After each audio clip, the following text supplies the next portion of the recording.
Hello, everybody. Happy Tuesday. We're back with some more Forseti's Cut. But for once, I'm not alone. Today I have with me Sed. How are you doing, Sed? Hi, I'm Sed. I was defending Munster, and now I'm here. Oh, well, that's fighting the good fight. So Yes, Sed is... He's would you lead, say one of the lead developers of Forseti's Cut? I think I'm... Yeah, usually I find that usually between Advent and I, most times we're both seen as like co-lead developers. Mm-hmm. Although, yes, if I may say so, I think I'm much more of the backbone. So Sed is going to give us some insider info on the hack. So I'll be sticking with you past the Munster arc. Excellent. So this is Chapter 7.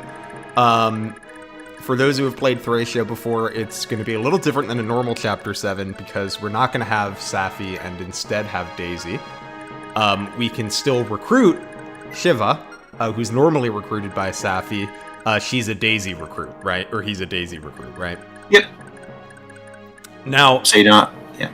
The first thing I want to check, there's a very reliable way to beat this chapter in vanilla, and I'm just curious if it works.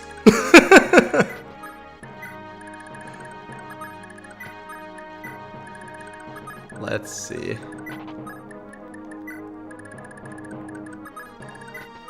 There's going to be a bunch of reinforcements that spawn from up here.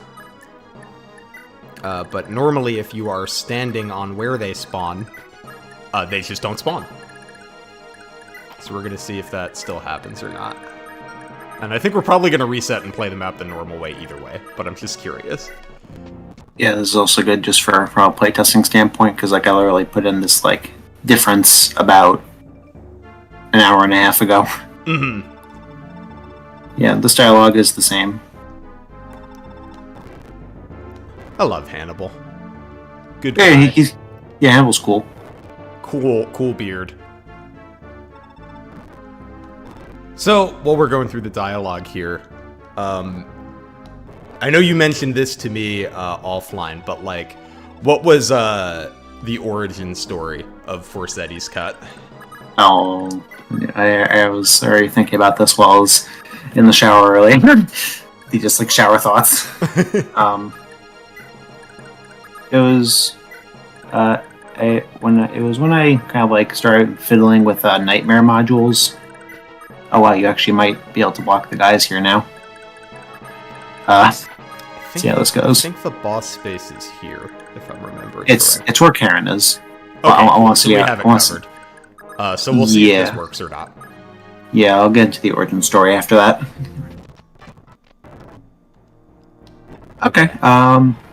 Let's see.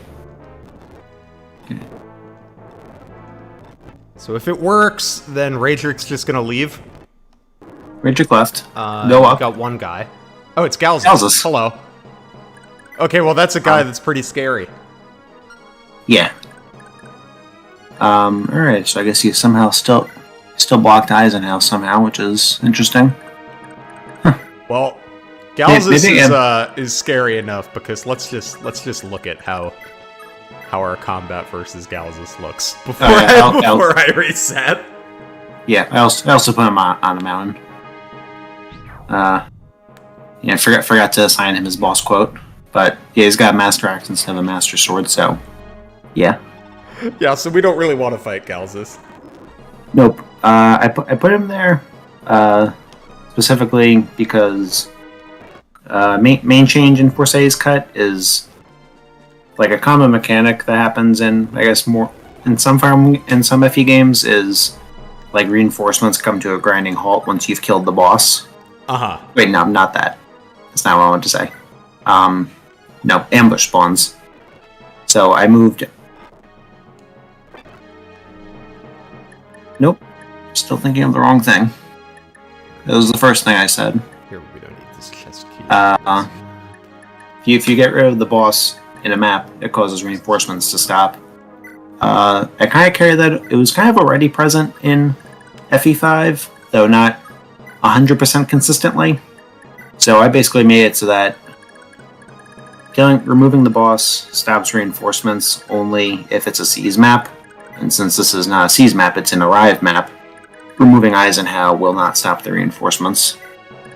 Okay, so they're just going to keep coming. Yep, even if you block them. Move off those squares, yep. Yep, and then also... Actually, yeah, no, so the second thing I did want to talk about does actually go into this. Ambush spawns. I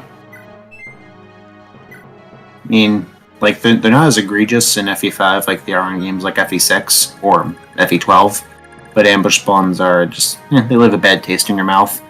So, since it's very easy to just, like,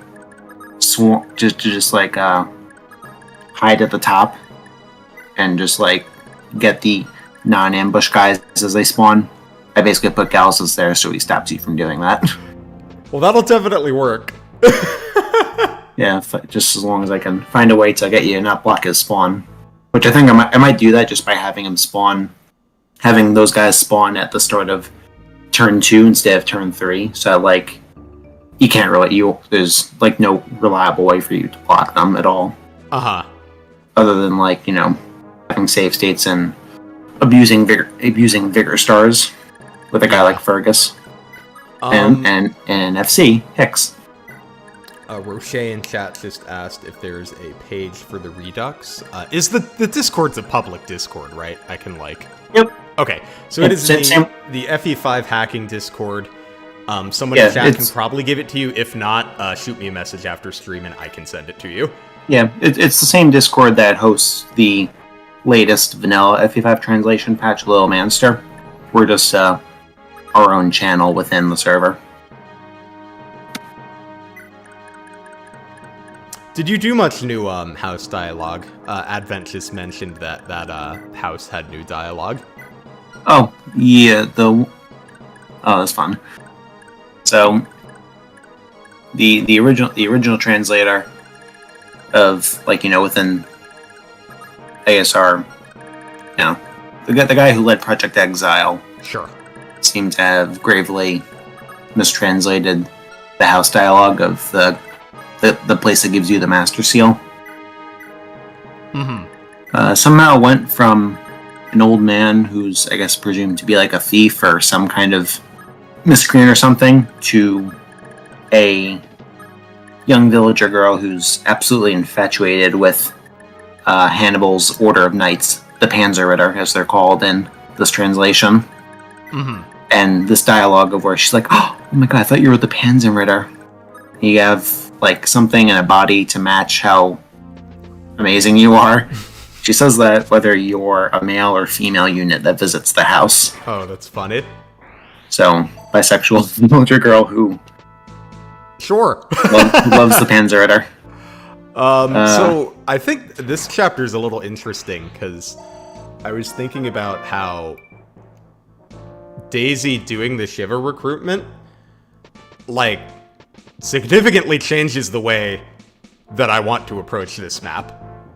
Yeah, hopefully Shiva did get his movement buffed, so hopefully he doesn't reach you. Because normally on this map... We're good. Oh, here they are. Yeah, I deliberately have them come from, like, off the map onto it, so, like, you can't stand on, like, the forest tile to block Eisenhower. Mm. So if you look at Eisenhower, I did give him a little buff to his authority. He has 3 stars instead of 1, just to that's cool. Help get across the point that the enemy has the upper hand. I like that. He should have authority stars. Well, he had 1 originally. So normally, the way that you approach this map, I think, you get Finn and Safi over here, and then Safi needs to recruit Shiva, which means, like, I usually send my dudes down this left side. Yeah, so because otherwise Shiva gets aggroed up here, or you have to fight these reinforcements. But since Daisy recruits him, I get to go down this way. I really hope I got the dialogue in. Let's see. Oh my god, it's still a placeholder. No! It's still a placeholder. DLC pack. It worked. He's Well, on your he's a side blue now. unit now. Oops. Alright, his conversation with Leaf should at least work. Is that new? Has that always been there? With Leaf, no, it's new. Nice. It's okay, so we'll definitely check that it's a out. trend. It's a trend I brought in from FE11, where Marth always has like a conversation with With the new units. yeah, Yeah. specifically like red units post recruitment, and I thought it was classy in a word.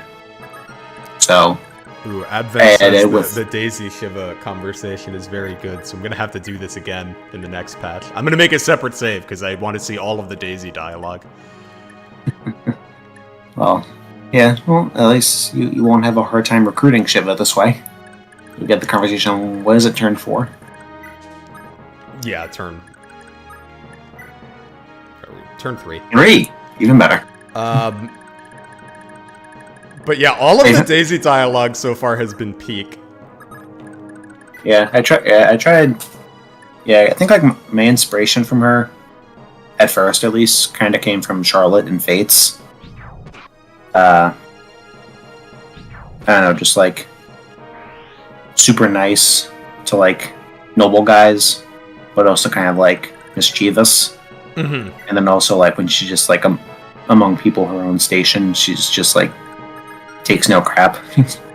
Yeah. I thought it was really funny that she stole the wind sword from Zed. that credit for that idea goes to Advent. Oh, so I did want to ask you. So some of the units, obviously there have been several units that have been buffed in this hack, right? Yep.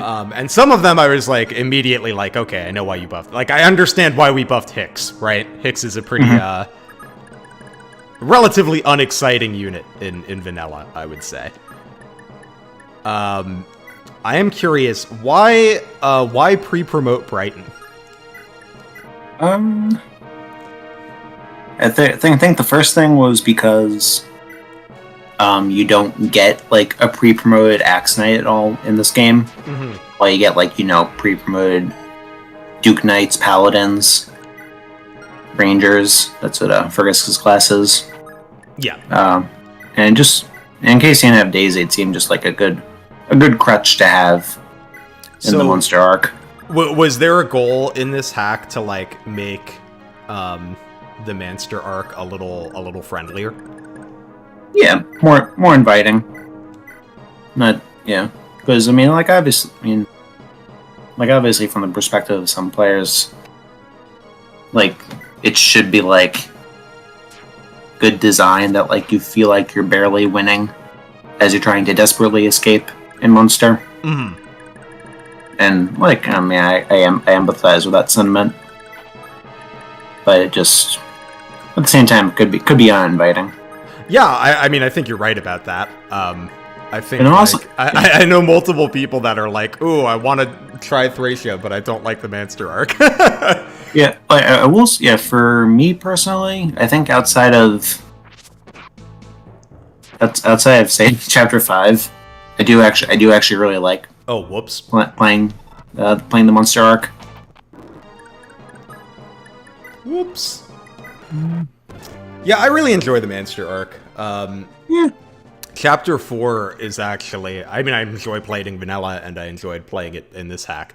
But Chapter 4 is, I think, my favorite map in the franchise. I was saying, do you wanna like take a closer look on that guy's? Oh yes. Yeah, just reset again. We're restarting. We might as well take a closer look at the dialogue.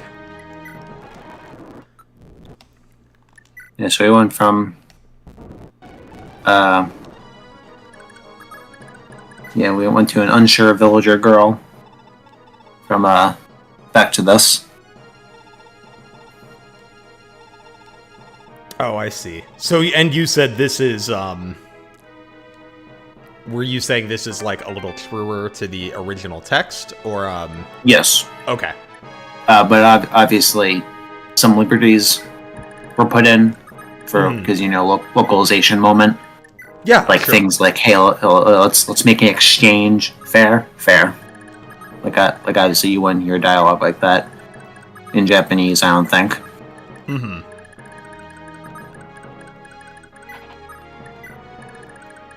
What percentage would you say of the dialogue? I know there's like a mix of new stuff, and what I think you guys described as kind of restored content. Would you guys say it's like a 50-50 balance of that, or like more on one side than the other? It's hard to say because like the conversations stand out and there's a lot of them, but like there's just like so many, like just tiny changes to the dialogue. Sure. Just like a character's bases, giving +5 hit to this weapon, like I did to the Vooj for some reason. I don't know.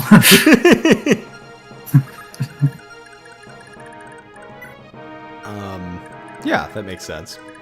Let me see, where is Shiva? You can get to here. Okay, so I guess maybe going back to the origin story. I guess it was back. I was into FE4 a lot back when I first discovered the Nightmare modules program. Mm-hmm. So I used it on FE4 a lot. I tried to use it on FE5, and then I was hit by the like common problem of having a ROM with a header or unheadered when it's supposed to be the other way around. So I'm like, opening up this ROM in Nightmare, and I'm seeing like, all right, Iron Sword, 134 might. What? Because the ROM I had was unheadered when the modules made were for interesting. Were made for a ROM that did have a header. So once I figured out how to, once I learned more about it and I found the tool to just very quickly move and add and remove headers, I used it, and I'm like, oh my god, these numbers are showing up perfectly. Nightmare now. 6 might, 70 hit on Iron Sword. Oh, yes. Oh, thank you for the subscription, HB The Battle. I recognize you from Reddit. You're, I've seen you on the subreddit before. I'm super impressed that you guys, so all of this is like Nightmare modding? No. It was originally, Nightmare was like my inspiration. Okay. This is still the original. Yeah, no. I won't be able to do events like this with Nightmare. Yeah, because I was going to say, I played around a little bit with Nightmare. And I remember thinking it was cool, but also seemed like super difficult it's tedious. to like. Yeah. So you have to like apply changes and save. Yeah. You have to like apply changes and save with every single thing you do. So basically, that's how I got into. That's what made me want to like start, just fiddling around with FE5 numbers. I used to like pass ROMs to Advent with like little bits of gameplay changes in the dead of night, and he loved it. Then Advent's goal is he wanted to just make act that's just vanilla FE5, but with more character dialogue for very understandable reasons. Yeah, I mean, I'm sad that I accidentally got her killed, but I was so excited when Matcha had more dialogue. Oh, you got her killed? She died to a 1% crit, yeah. Oh, man. It was very sad. But it was also, like, 70 minutes into a map.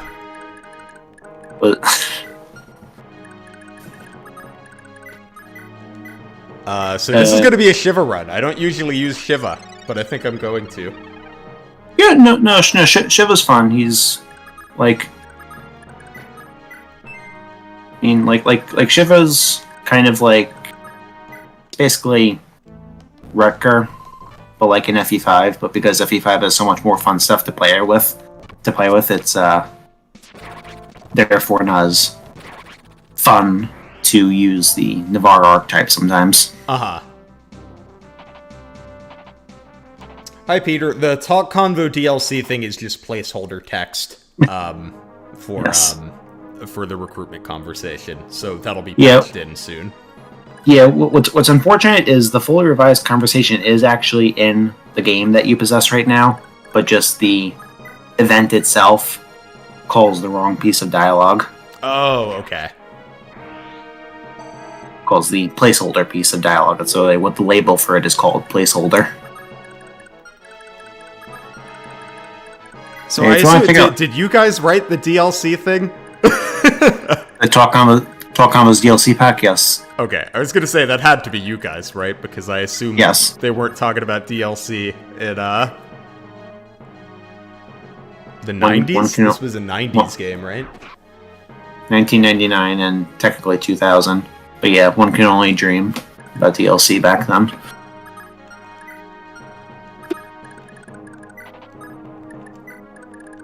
Hey, if you want to take a look at Shiva, he has different stats now. Yeah. So as a small-time Project Ember developer, something they do with a lot of characters is just like increase their level and give them buffs to some level 8 stats. But yeah, more stat, just higher level and more stats. That's what a lot of characters in this game get, actually. Do you know which stats you buffed? I don't know his vanilla base off the top of my head. I can't remember. He has plus 4 HP, plus 2 strength, plus 1 skill, I think plus 2 luck, plus 2 defense, and plus 1 movement. Okay, so pretty significant. Yeah, particularly the movement. I would say the movement is the big one, I would say. I mean, the bulk is nice too, actually. But the movement is huge. Yeah. The weird thing about Shiva is how, like, small how low his speed growth is. Mm-hmm. Which, I don't know, I didn't change it. Well, 35%. 35. Yeah, it is low for a Myrmidon.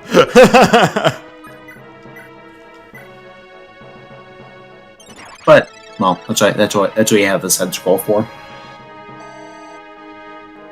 Well, and his his base is 12. So yeah, he doesn't need to level it too many times. not really. No. I also just have like this weird OCD thing where like it looks weird to like see so high stats at such a low level. But this dialogue I like it. People are wondering like why this dialogue happens, like why Leaf recognizes him from the Lithus Pirates if he didn't go to 2x. But I just made it. I actually went to the end of the conversation. Well, he does meet the Lithus Pirates, and the chapter 2 is the Lithus Pirates, aren't they? Yeah. Although, I mean, Shiva's not in that map, but that is the Lithus Pirates. Oh, whoops. That was a mistake. This is very like Navarre archetype dialogue. Yes, very Navarre. Yeah. So basically, I assume that in the chapter 1 intro, when Avel talks about having taken Leaf with them to fight the pirates, I'm gonna assume that like Shiva was there in that battle, but he just retreated. I mean, that seems reasonable. Yeah. Who's the guest? Hi, B-Train. This is Sed. Sed is one of the lead developers on Forseti's Cat. Hello.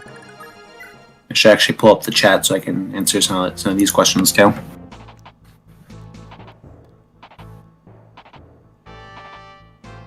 So I guess since it's your hack, at the end of the game, I kind of have to pick Sed, huh? Not necessarily.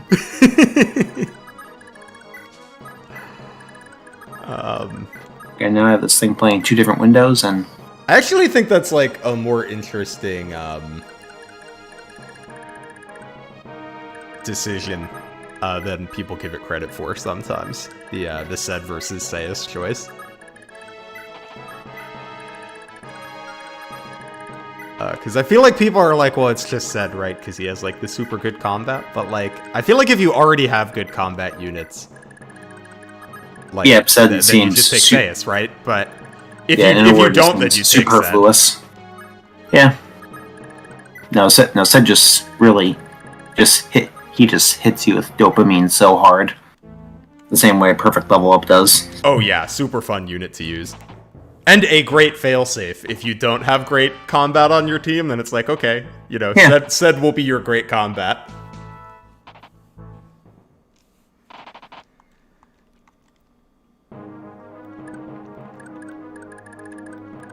Ooh, Advent says you changed that too. I'm excited to see what was done to it. What do we change? I assume that's the Sed Sayus decision. I mean, I guess they are recruited the same way as they were originally. Mm-hmm.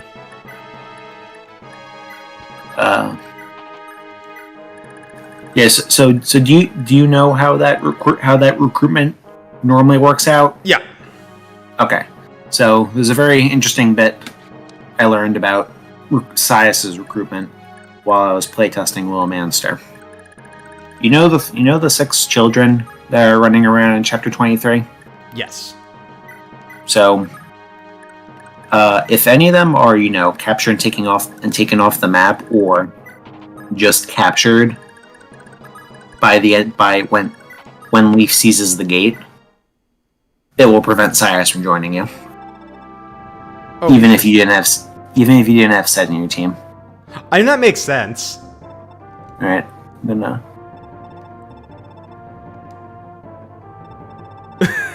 And then Advent loves this conversation.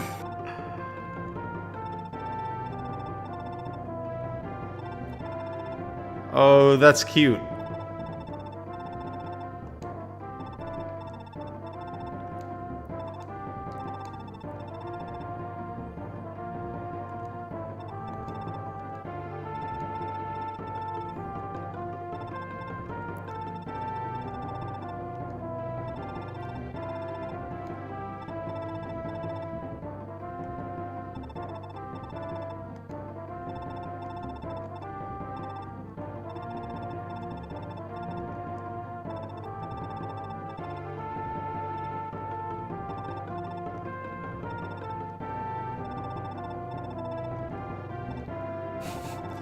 Finn's like, I have so much baggage, dude.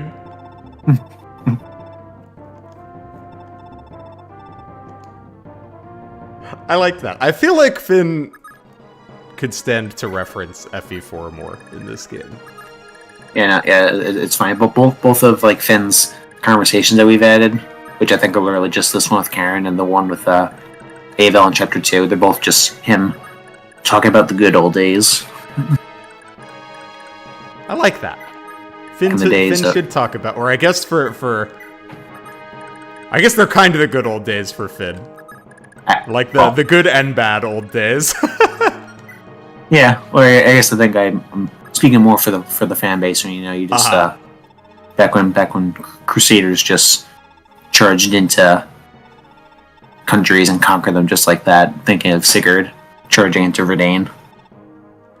Do you guys make any changes to the arena, or does that still work the same?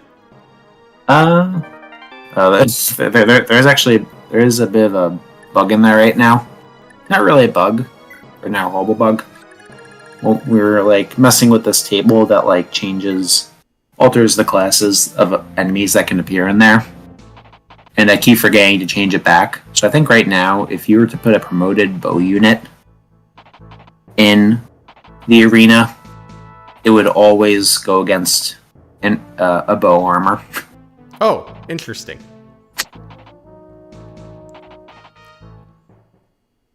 Oh, hi, Tusk. You just beat Chapter 22 in your vanilla playthrough. Oh, well, you're nearing the, you're getting near the finish line.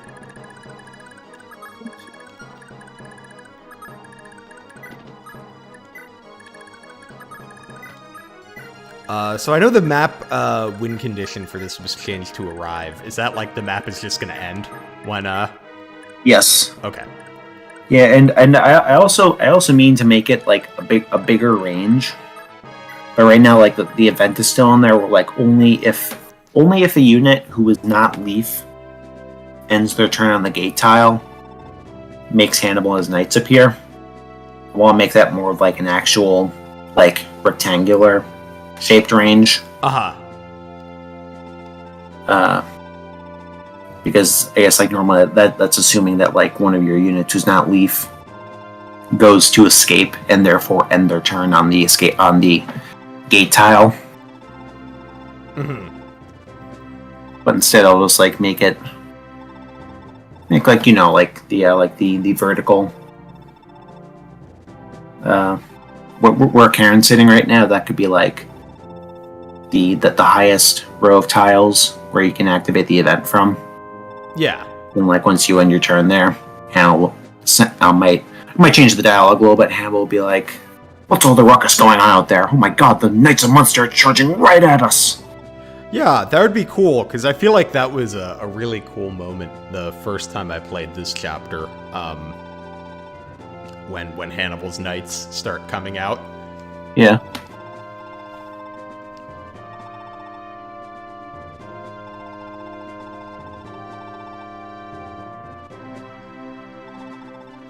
Yeah, so Leaf just said about Tara, that's like another weird story moment.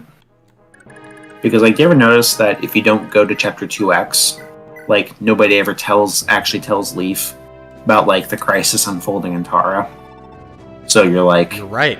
I never thought about that because I always go to 2X, but you're right. Yeah. So like if you go to, so all of a sudden at the start of chapter 7, Leaf's like, I want to go to Munster. I want to go to Tara.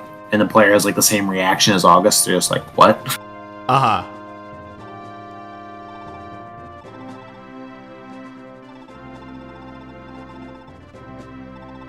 Yeah, oh my god, I love the Nana portrait.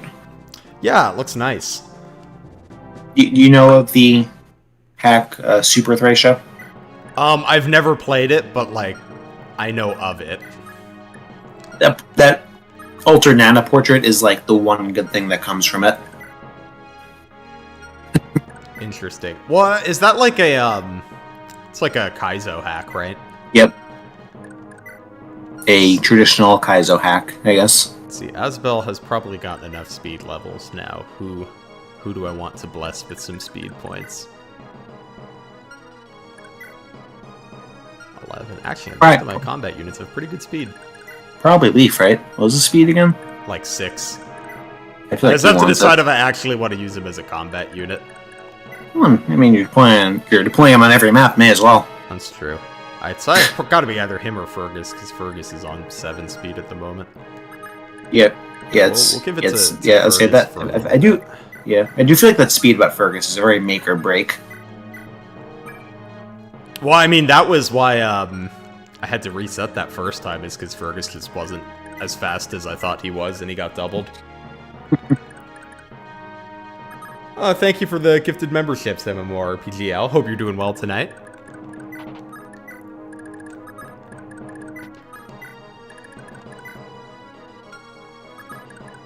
Okay, and we can just end the map next turn.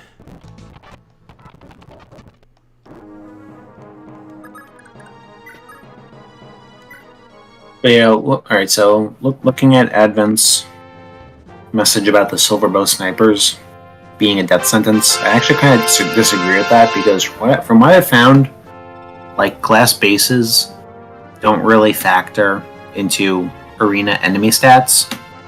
I say this because there have been times when I've gone against a general in the arena who has 3 defense, and that is well below the class base. That is certainly below the general class base. I would think. Yeah. So honestly, the unpromoted archers being able to go against snipers is actually really good, because it means they still get the promoted experience. Uh-huh. You know, from killing a promoted enemy. Alright, get some of our dudes back now.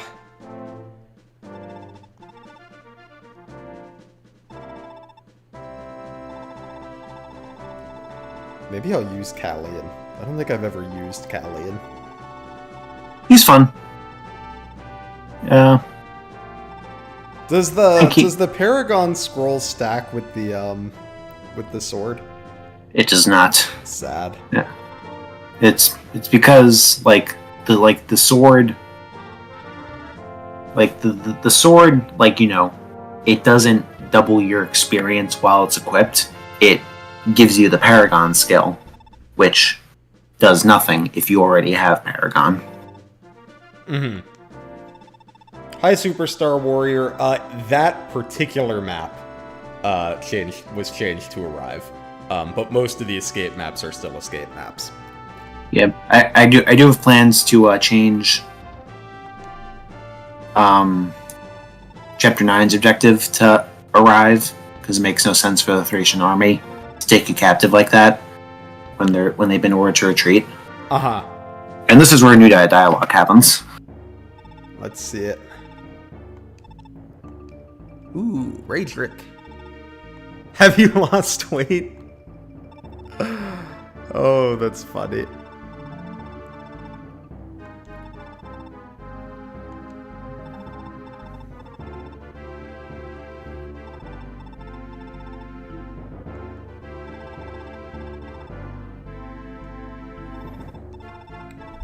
Oh, you know what? I know what I'm doing with this Paragon scroll. I'm gonna have to hold on to it for a while. Well, you knew who that was.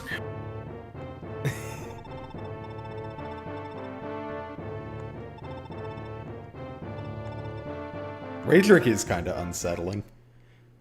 Yeah. I would be unsettled around Redux. Yeah. Have you noticed that Redux did get an altered portrait? Yes. Yeah, he's got the gold collar, the gold trim. I love it. Yeah, that was done by Louis. All the new portraits and stuff have been really nice upgrades. Yeah, portraits were aside from the Tanya one, most of the portraits were done by Louis and another guy who's a friend of Advent's, George Reds.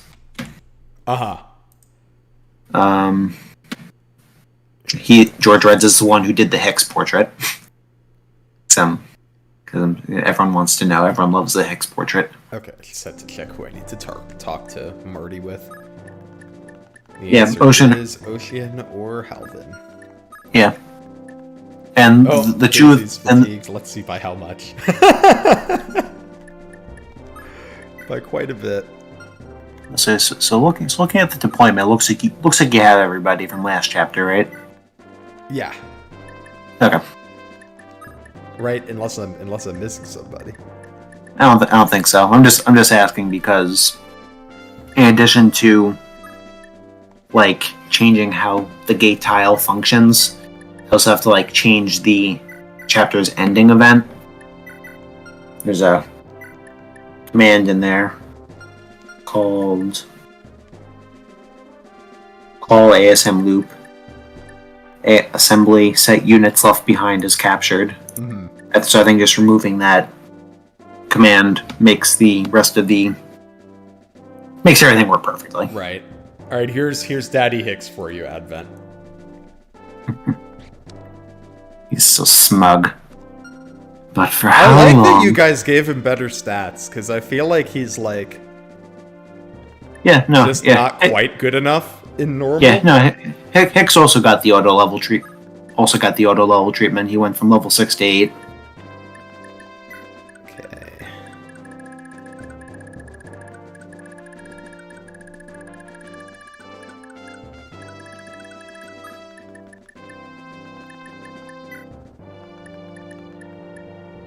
And so, have you played Little Manster? Yes, that's the patch I usually play. Okay, cool. So basically, you know about the rearrange units function that was added. Alright, cool. If you want to just make sure that in settings you're on option 2 for the placement thing or whatever. You put that to 2. There you go. Okay.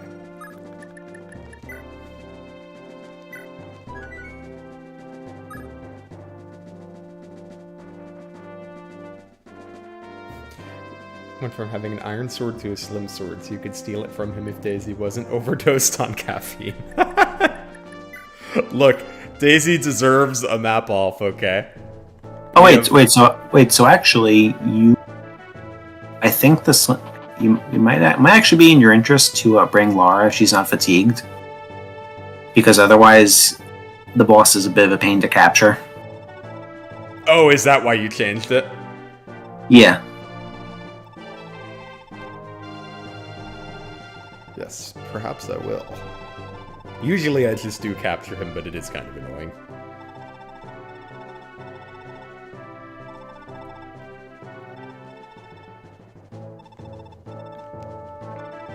Yeah, I also did a little bit of like a music change in the event, so that like you're playing the happy music while Callian's like talking. Uh-huh. I mean, that makes sense. This is like essentially his recruitment dialogue. Yeah. Instead of like just playing Crisis from the beginning.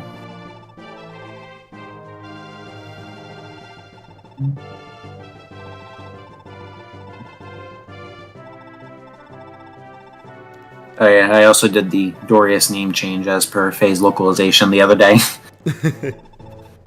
I haven't looked at... I'm gonna have to look at Callian. Did you guys change him much? Not really. That's fair. Yeah. People like... Interestingly, because I feel like I never used Callian, but people kind of like Callian, which I think is funny. No, he grows very well. And then, like, the two things, I guess, like, something that really helps his growth is, you know, decent speed. He has 4 FCM, and he also gets supported by Leaf. He has an adjusted starting inventory. Right, but we're gonna quickly reset and go bring Lara.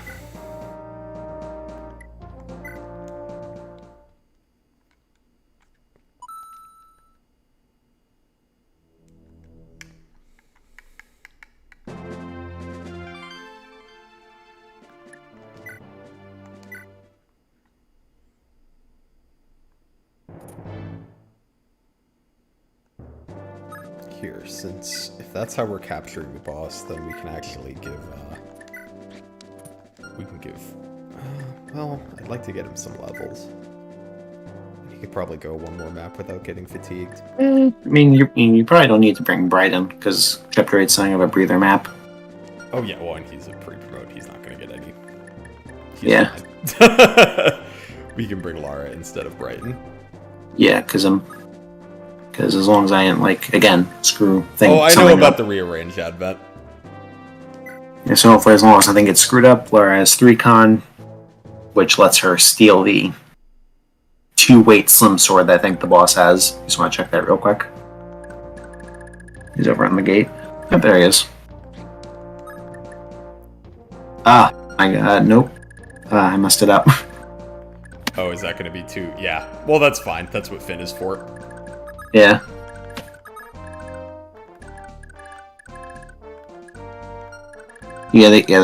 Advent said in the chat, the Axe Bros have conversations with Leaf.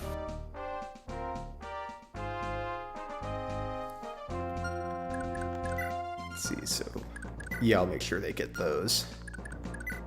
Yeah. 2 12s, 2 15s. Defense of 4. Yeah, the forest. Yeah. Let me just check hit rates. 73, 74. Yeah, so looks okay, like the... he's not that likely to get hit by... Yeah. Very unlikely to get hit by both of the axe guys. Yeah, though poison weapons did get their accuracy buffed to be the same as their iron counterparts. The only difference is that in exchange for inflicting poison, they have 3 less might. Uh-huh.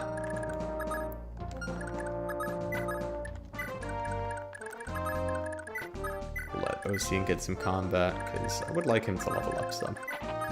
Yeah, honestly, I like using Ocean, so I want to get him to promotion. Yeah. I mean, the people who have seen, like, playing and posting screenshots on the FC channel, not many of them seem to be using Ocean, or if they are, they haven't posted anything about it. So, well, he didn't go for it. Unless I missed it, he didn't get, like, significant changes, right? Besides that, you mentioned that you put +5 hit on the Vogue. Yeah, that. I did that. I had him swap skill growths with Havan because people didn't like that Havan had like the third lowest skill growth in the game. Yeah. So I had him switch with Ocean, who had a slightly higher skill growth. Yeah. Well, it's interesting. I'm always interested to see how, like. Oh, see, yep, Ocean's not getting skill now. He's a bad unit. Well, that's okay because the voice has got plus no skill. 5 hit. This is true. I'm always interested to see kind of how,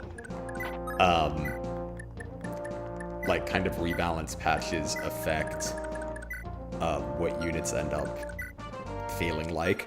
Because, like, Yeah. I feel like Ocean is generally thought of as, like, a pretty good unit. So it makes sense why you didn't, like, give him buffs, right? But Pretty then, much. like, some other units got buffs, so it's interesting to see, like, you know, does that change how he performs, you know? Yeah, the same seems to be... what people say about Ocean seems to be like what's said about Finn and Fergus, too. Yeah, but, like, they just do not need buffs. Oh, yeah, I mean, Finn is, I've been playing, 0% Thracia. 0% growths. And Finn's combat, I'm in chapter 16, and he's, like, still one of my better combat units. You know, he awesome. starts off so fast. Well, and the Brave Lance is huge. Although, I guess in this, he's not the only one that can use it. Yep. Yeah, there actually was, like, consideration in making the Brave Lance a, like those from Leon, people from Leonster preferred weapon. Mm-hmm. And then we're just like, do we really want Xavier and Kellyanne using this? We're like, nah.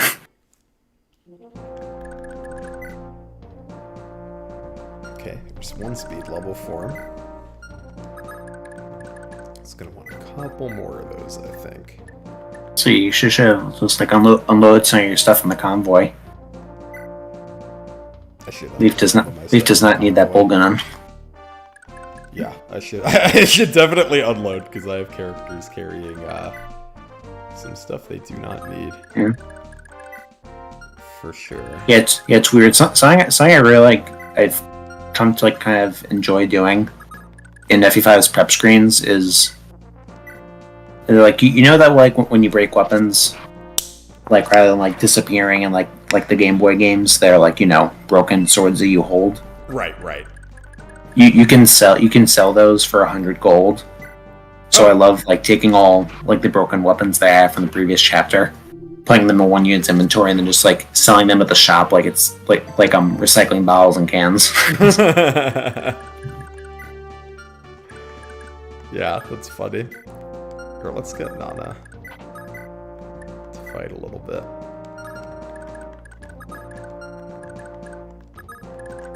Yeah, so when like looking at the negative feedback from this hack, yes, it does get that actually. About like unit changes, I feel like the most people can really say is like there was like no like real reason behind this, and like kind of true to an extent.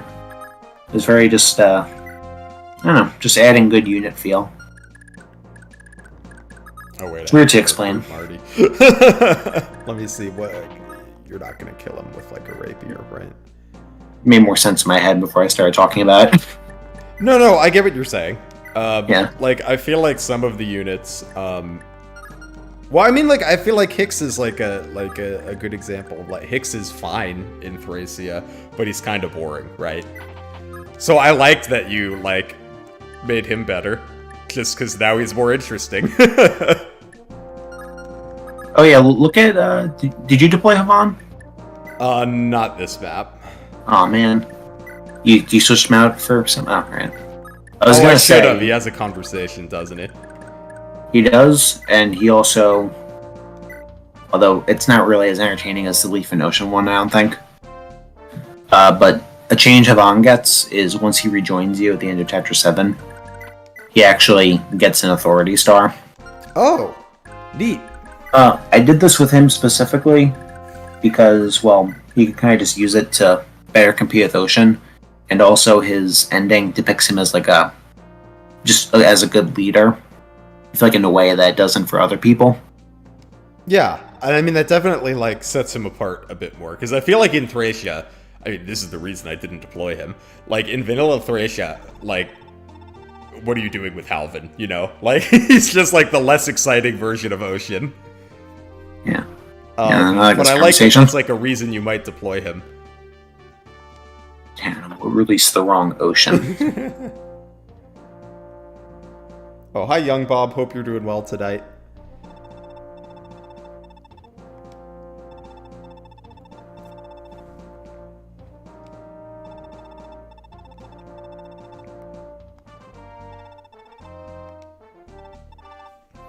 Did you, add authority stars to many units, or just, like, a couple? It was added to 3. Okay. It was added to Havan, as I just described. Lenoan has one from the get-go. Because she seems to just she's just, like, the very... Her reputation is very, an underwhelming one for a magic user. Uh-huh. So, Authority Star, why not? Oh no, Marty! Boss battle! The Marty party. Oh my god, he hit. Marty's not supposed to do that. Well, at least he's getting his weapon experience. Yeah, that's an interesting tidbit. Enemies actually gain weapon experience. I didn't know that. I figured it must have been true after you said that. But yeah, I didn't know that. Hi, Jam. Don't worry, if you're wanting to see a functional Miranda, we are going to be Miranda gaming in this playthrough. Oh my god, Stave's mess. Yeah, he's okay.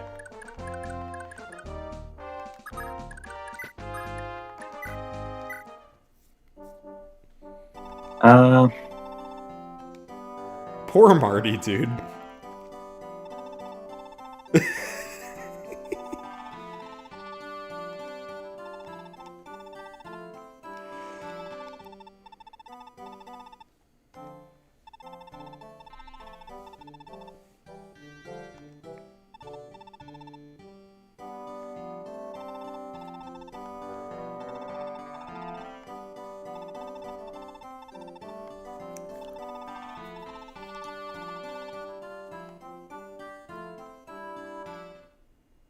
Yeah, so Glade has the same authority.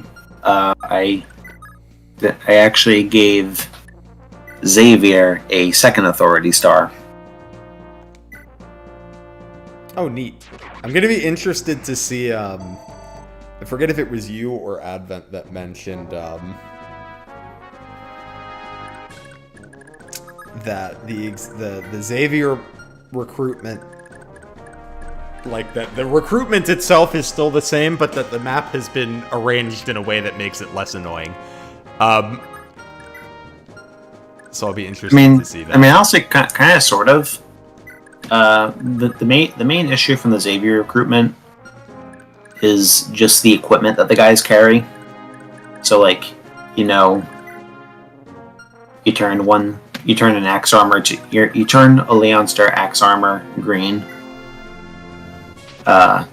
He's holding a hammer, and then a Leon Star lance armor attacks the axe armor that just defected, and all of a sudden the hammer just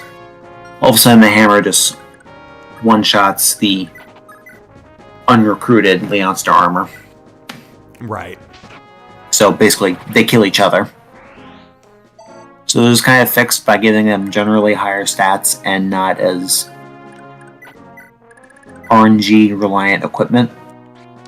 I kind of just gave them all silver weapons, so they can, like, not get one-shot by each other. Right. Makes sense. Yeah. I tried playing with their AI a little bit. Though I kind of don't want to do that anymore, because when I was trying something, they started attacking the civilians and killing them. and me letting that into a public release was that was a moment. Okay, so it's 19 minutes, it's 12. There's poison, which is not ideal. Let's see. Well, here, we could just do this. Side of the map that we're doing first.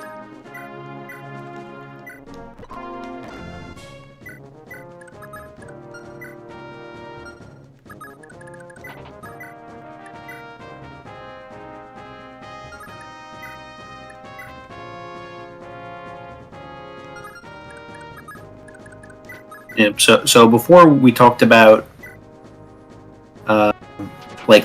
like writing and dialogue quality in ROM hacks in general, and how it can be hit or miss. Yeah. You said you really like Daisy. How do you feel about like just like Just not even just like the content, but just the way the conversations are written, the wording. So far, I've really liked them. One of the things that I like about them is that not only do the new dialogues that I've seen feel like they have a consistent like voice and tone, but like they feel like they fit in Thracia. Like there have been a couple times where I was playing and Advent was like, "Oh, that's new dialogue," and I was like, "It was."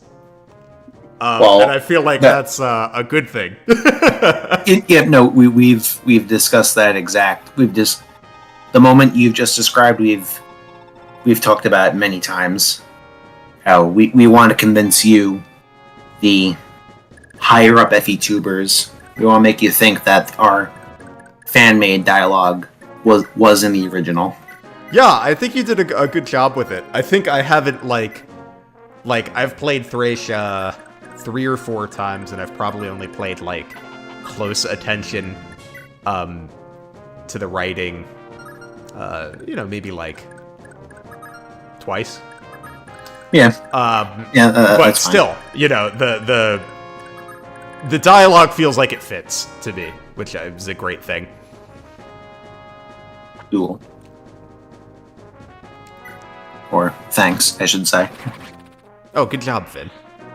Nice. You made that whole brigand very uncomplicated for me. And you got some strength to hopefully make... Actually, no, it won't make a difference. Because 11 divided by 2 is still 5. And when it comes to Thracia capturing. Do I have any stuff I want to sell?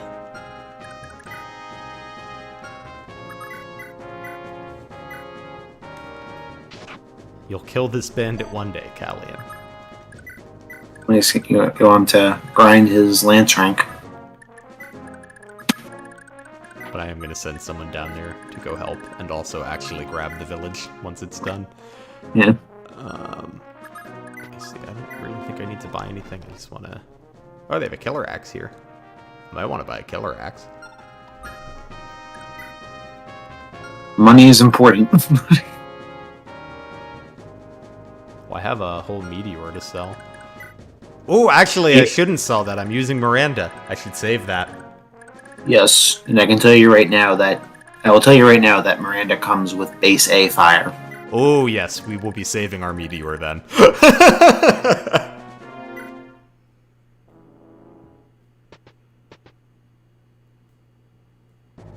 Yeah, I think I made the reinforcements come a little bit earlier in this map. I was also surprised to find out that like there are a lot of reinforcements in this game that like they have just like a percentage chance to spawn. Yes. Yeah, that I knew because, from 0%. Yeah, because like you know those Pegasus Rider reinforcements in Chapter 14X? Yep.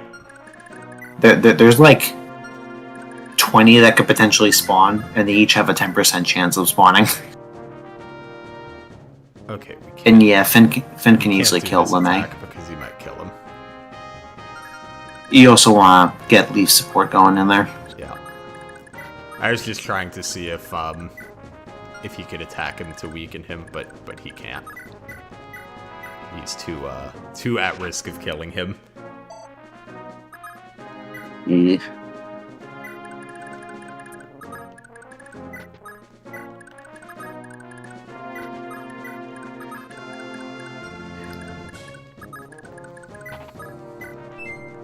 Oh. What about you, Fergus? Yeah, maybe Brave Sword. 6% crit. No, that's way too much crit. Which feels crazy to say about 6% crit, but you know. FCM moment. Oh, you know what we can do that definitely won't kill him? Oh, but he'll just heal us off. But we could throw a javelin at him. You can only hope that it's a crit. Then all of a sudden it's gonna knock him into, like, you know, that third range, HP range. I mean, I guess there's no reason not to throw a javelin at him. Yeah, sure.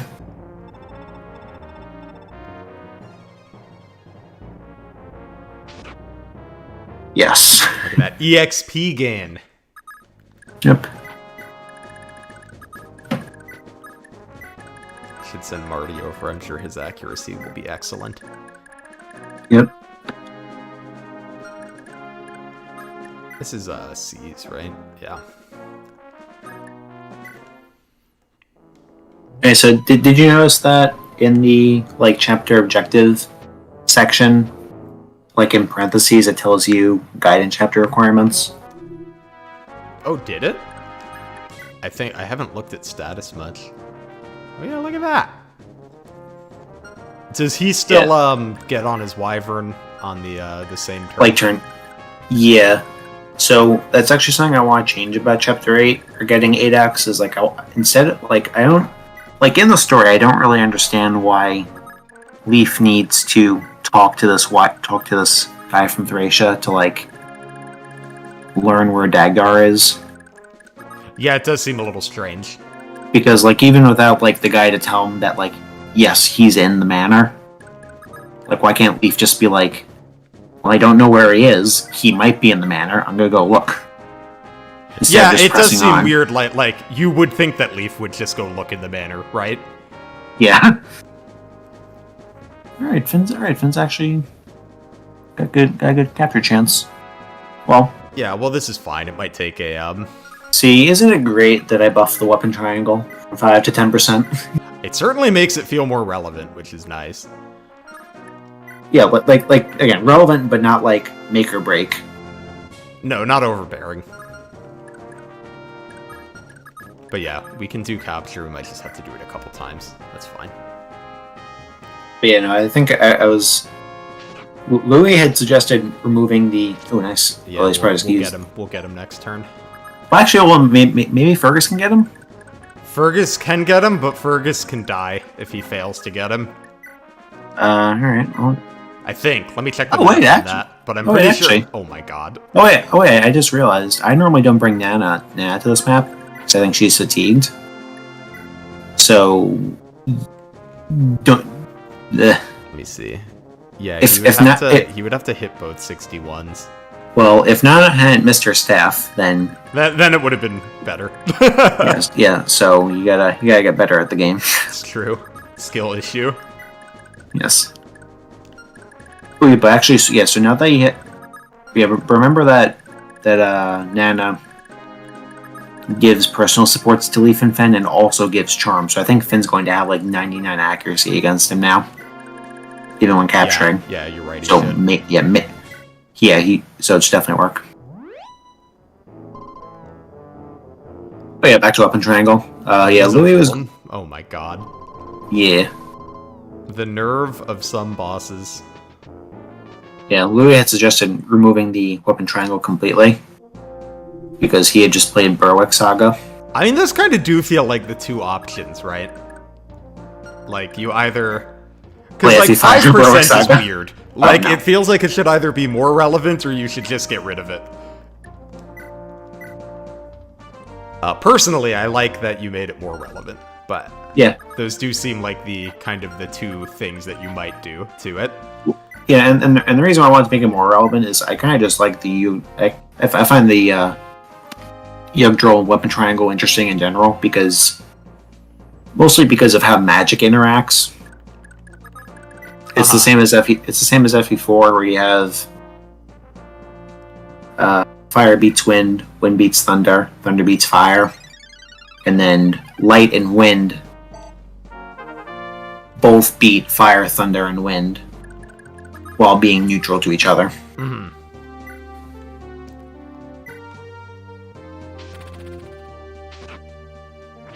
Oh, not quite. Let's see what Fergus's hit rates look like, though.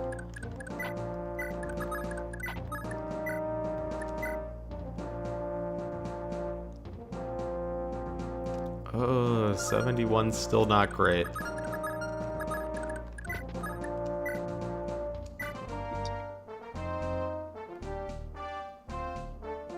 Oh, you actually just don't hurt him.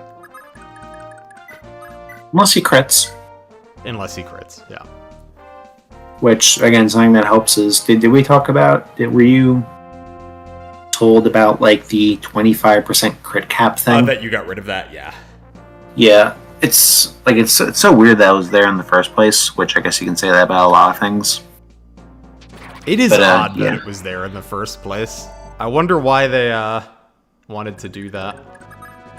I mean, this is, like, we just need Leaf to... Leaf hits his light brand, and then Finn should be able to do it. Yeah. Come on, Galleon. Hey! I wonder, is he gonna level up before he kills the guy? Alright. And then Hicks is gonna steal the kill. Nice. Wait, keep all the stats. How fast is he? Oh. For some reason I thought I was seeing... I thought I was seeing 3 speed for some reason. But no, that not could quite that slow. No, that could only be Ilios. That's another joke we have from the FE5 hacking server. A joke about Ilios. Ilios is a funny unit. Yeah, he's cool. I feel like he just doesn't get, like... I feel like a lot of people have never used Ilios, because people really like Olwen. Yep. Which, like, fair enough. I like Olwen, so yeah. I get that. Ilios is cool. Cool. But I'm using Ilios in 0% for, you know, obvious reasons. Oh, yes. And he's pretty good. Imagine Leaf procs Adept and double crits. That would be so sad. I think he'd only have to crit once if he, popped that up. No, because How much damage did he do? Well, no, because it's not triple damage. Oh, It'd be you're right. It'd be 24 attack. Okay, so if you crit, we have about a crits 50-50 chance. Yeah, crits once he's got this. Yeah, which he did not. Man. But that's the last vulnerary. It occurs to me. Oh, and you also... It occurs to me I could have stolen the vulnerary. Oh, yeah. Oh, well. Okay. You can still steal it. I can steal the vulnerary.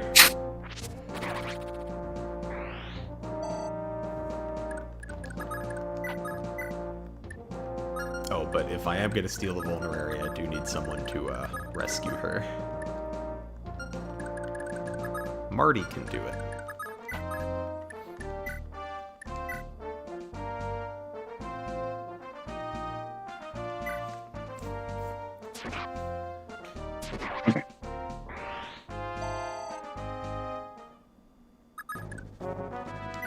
Oh, that's a good point, B-Train. The other reason we won't be seeing Ilios this run is because we're going B route. Yeah, so it's kind of fun. Oh, you want? Oh no, you're capturing him anyway. I'm like, you want to steal the Master Seal, but wait, you're capturing him. Yeah, you're bad anyway. We're gonna get that seal one way or the other. But yeah, that's another weird design choice that went into FC. Just all the B route units all got preferred weapons. All the more reason to go B route. Yeah. Hey, Air got some love too, I think. I'm very excited to see what you've done to 16B. It's got. I mean, It sounded like you guys seen, made some changes to that. we did because let's say how do I explain this without like just outright saying what it is. So obviously you've seen how we made like little map changes, like the Chapter 5 chest, the hole in the fence behind Ocean's house in Chapter 1. Blind Coco. I know nothing about FE5. Would I recommend this as a first playthrough or OG FE5? I don't know. I mean, I don't know. I feel like so far, obviously I've played like not that many chapters of this, right? I think some people would actually like this better than vanilla, and I think some people wouldn't. It kind of depends, like, the kind of person you are. Because, like, I think a lot of people don't like the OG Manster, right? And I feel like this is a much nicer Manster, than an original Thracia. Oh my god, Nana. She's trying her best. I know, but like... She's struggling, though. Yeah, it's not good enough. It's okay, it's okay. Now, Finn, I need you to crit once. There you go. What a guy. All thanks to that weapon triangle buff. Alright. Who's not holding a bunch of stuff? Shiva's not holding a bunch of stuff. Oh, not Fergus. LeMay. So what so something I was thinking about last night was how FE Heroes is putting in like new Thracia content. We got some like localizations for like some landmarks. Mm-hmm. Two of them. So we have the place that you go to in Chapter 16B, which has gone from, I think, like the Dark Forest to the Lost Forest to the Mirage Forest. I didn't like Mirage Forest because the name seemed misleading, so I decided to name it the Stray Forest. That's just not that I know anything about Japanese. And then about a week later, Faye comes out with the Wayward Forest. So I'm like, alright, cool. Like it's always funny when Heroes does a localization, and then I get to hear everyone either celebrate or lament the decision they made. Yeah, the one localization change I just decided not to include in this is the Earth Sword, because I mean, like honestly, my reasoning's purely personal. I hate the sound of the land sword. Well, I feel like this is just biased because I've already played a bunch of 4 and 5, but like, it's the Earth Sword, you know? Yeah, it feels wrong to be something else. This is the Earth Sword. Right here, indoor map. We'll bring Asbel. Shiva can come. OC can come. Bring Daisy. Any dialogue on this map? Well, there was a conversation between Ronan and Tanya, but Ronan does not exist in this playthrough. I'm not fatigued. Do you want to use Callian? This could be a good map to train him up, maybe. Sure, we can bring Callian. Just make sure you give him a sword. Which, yeah, that's the thing about Callian. Look at his starting inventory. Here, hold on, let me just... While I'm thinking about it, let me just clean up my inventories a little bit. Yeah, and I'll just say. So originally Callian comes with just a steel lance in his base inventory, and the steel lance kind of sucks originally because it has 15 weight, and it basically brings Callian down to like, I think 1 attack speed, which makes him look really bad. Instead, we gave him a javelin and an iron sword, both of which are much lighter. So now you can really feel the amazingness of his high attack speed. Yeah, it's not bad for a level 1 Cav. Yeah, that's true. Yeah. He grows very well. Let's see. Daisy, like, is a pre-promote, right? I can't use the master seal on her. You cannot. Part of why she is a pre-promote is because I did not feel like giving her. I didn't feel like having to make a second battle palette for her while she's unpromoted. Because usually how that works is, Louis, for all that we bicker, he's really, really good at graphic stuff and particularly colors. He's done, I'd say, like, at least 95% of all the unit palettes, like, for in-battle stuff. So he makes the palette in, like, just like a .png file, and then I go through, like, and then I figure out, like, SNES hacking stuff and applications to actually get that palette into the game. Makes sense. So because I did not feel like doing that a second time for Daisy, that is part of why she is a pre-promote. One of these is for Finn. This one's for Asbel, and we have one more. Usually I give to Fergus, but I could give to Shiva. We'll see. He doesn't need it right now. Will we see Halvin Gaming? Do you want to see Halvin Gaming, Peter? We could do some Halvin Gaming. Well, actually, yeah, maybe you should, because look at me as an authority star. You should, at any rate. Yep, he does. No, it's just Halvin Gaming. Let's give him a weapon. Good idea. Yeah, the Brave Axe might help with our Halvin Gaming. Yeah, the Brave Axe for him.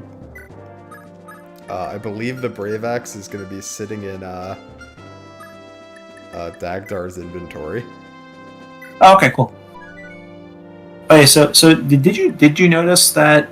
So Matcha, she was holding. She had stuff for her inventory when she died, right? Yeah. Did you notice that stuff went to the convoy? I did not. That is the thing we put in.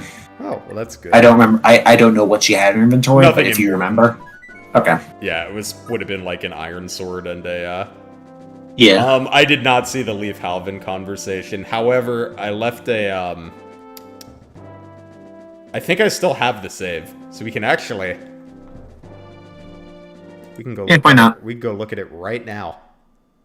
Something. I think I left. I think I saved over a different save. Yeah, it's not particularly. Yeah. Yeah, it's not as amazing as the Leaf and Ocean conversation, but it's you needed it.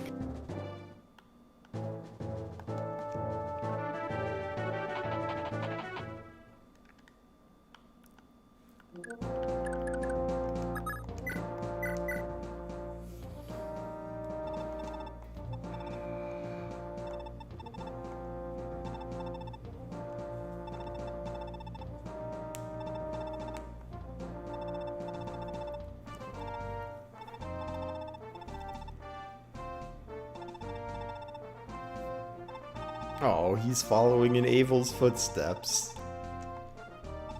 That's cute.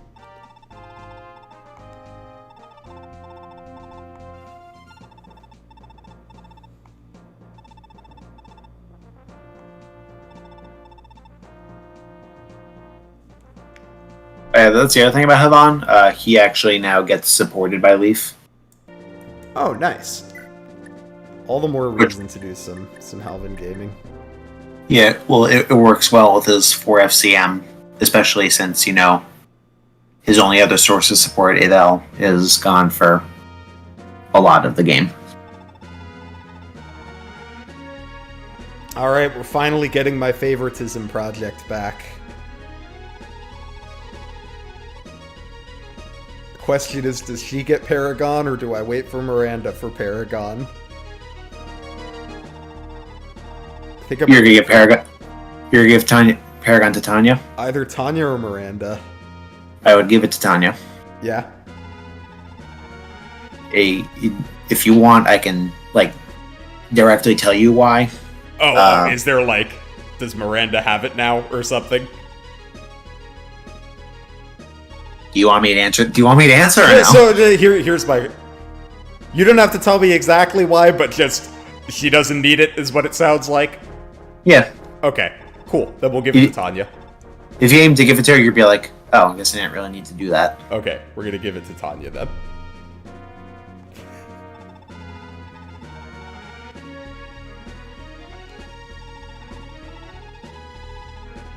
I can barely trust you with my laundry. I love Gomez's sprite or portrait. Yeah, this is new dialogue, just like Leaf reacting to this.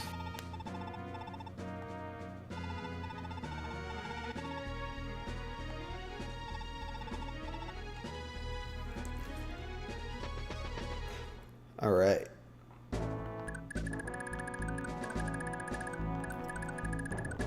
Yeah, Chapter 8X is roughly the same. Yep, there's a Redux. Nice. If I remember correctly, if I put Dagdar here... Oh yeah, another change you might notice.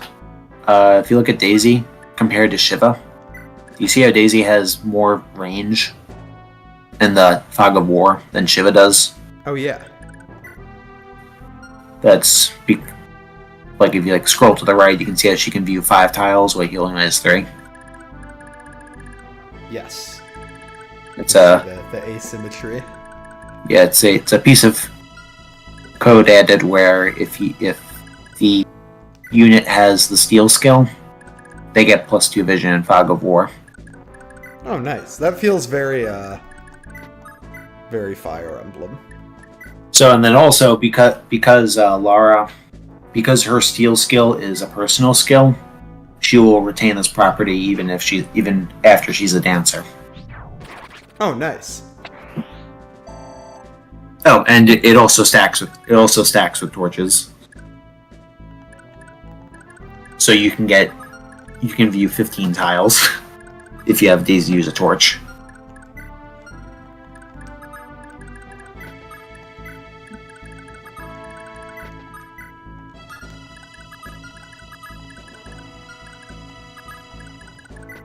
Alright, let's do some Halvin gaming. Thief sight.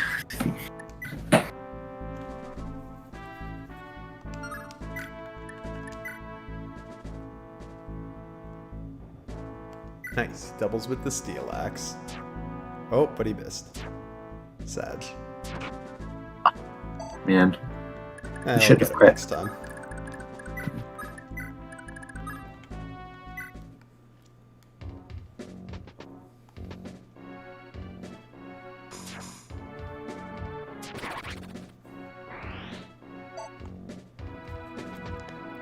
Yeah, that's right, yeah. It's a good thing he has Vantage.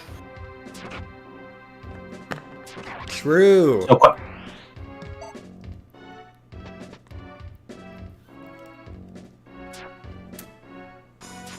This map has one big surprise, says Advent. I don't remember what it is. Well, as it's going to be a big surprise for both of us then. Cool. The only thing I can think of is how that chat has the chat. It better not be that. Gomez better not move.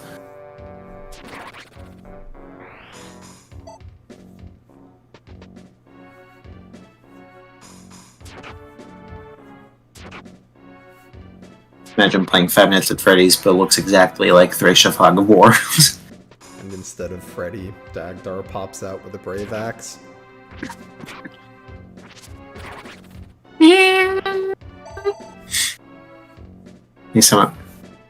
Oh yeah, the chest. The chest in the upper right part of the map, that's outside. I think it has a guy or two guarding it now. Oh, that's nice. I always thought that chest felt kind of random. Yeah, almost like the Chapter 5 chest. Yeah, although this one's not as bad as that one. No. I was so happy you guys fixed that chest. Yeah, we'll say the chest layout in this chapter is also kind of annoying if you only have one thief. Yes, we're gonna be spending some time running Daisy Yeah. around to them for sure. Be funny if you like, you're like, I only have one thief. Oh well, let's use the lockpick, and you see the lockpick has like 5 uses left. You're like, oh no. Oh, I should have checked that. I sure hope I have enough lockpicks. Yeah, you're good. Yeah, we're good.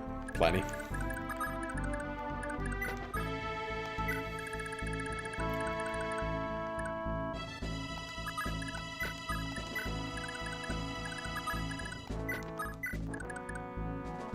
Support range is what, 3 in Thracia? Yep. Goes for charm. Goes for charm too. 6. You do it with the iron? No. Oh yeah, this is the one. This is the part that's most unfortunate. If you had Ronan, he would have a conversation. Phase, though. You'd have a conversation with Tanya that not only is heartwarming, but it also yields a preferred weapon that the two of them can. Ronan? Oh, both of them. Okay. Both, it's shared. Since you're not getting it, I guess I can tell you what the bow does. Yeah. It's, well, I got the name. I named it Tothlum, which I think is I think it's like the name of like a slingshot used by Lu in whatever mythology he comes from. Mm-hmm. So I'm like, yeah, that's how it's connected to this. So it's called Tothlum. It's got 13 might, 100 hit, some fair crit, and weight. It gives wrath, and it can also be used as a pure water. So pretty Like good bow. Yeah. Yeah, so it works well with Ronan's high magic, which, yeah. And then the wrath is, I don't know. I guess like if you're like outside and you want to like stand at the very end of like a mage's tile range, so like they're forced to attack you at 2 range, and then you just proc wrath. Uh-huh. Or if like enemies are attacking you through the walls, that works too. The price we pay for Daisy gaming.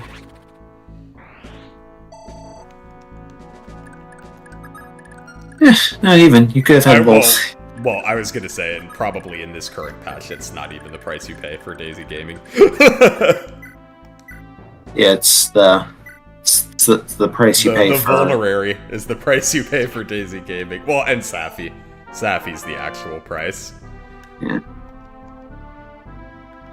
So it's what you pay for said negligence.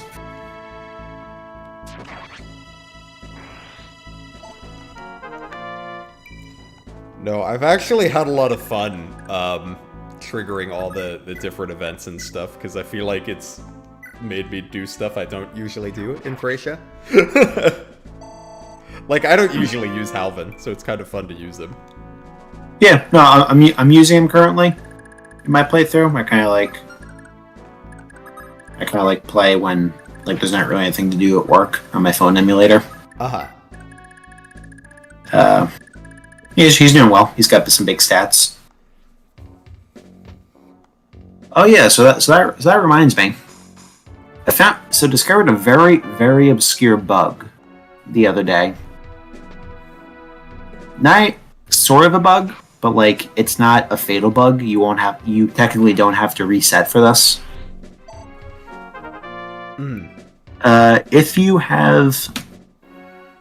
If there is a unit who is afflicted with sleep and has a broken weapon equipped,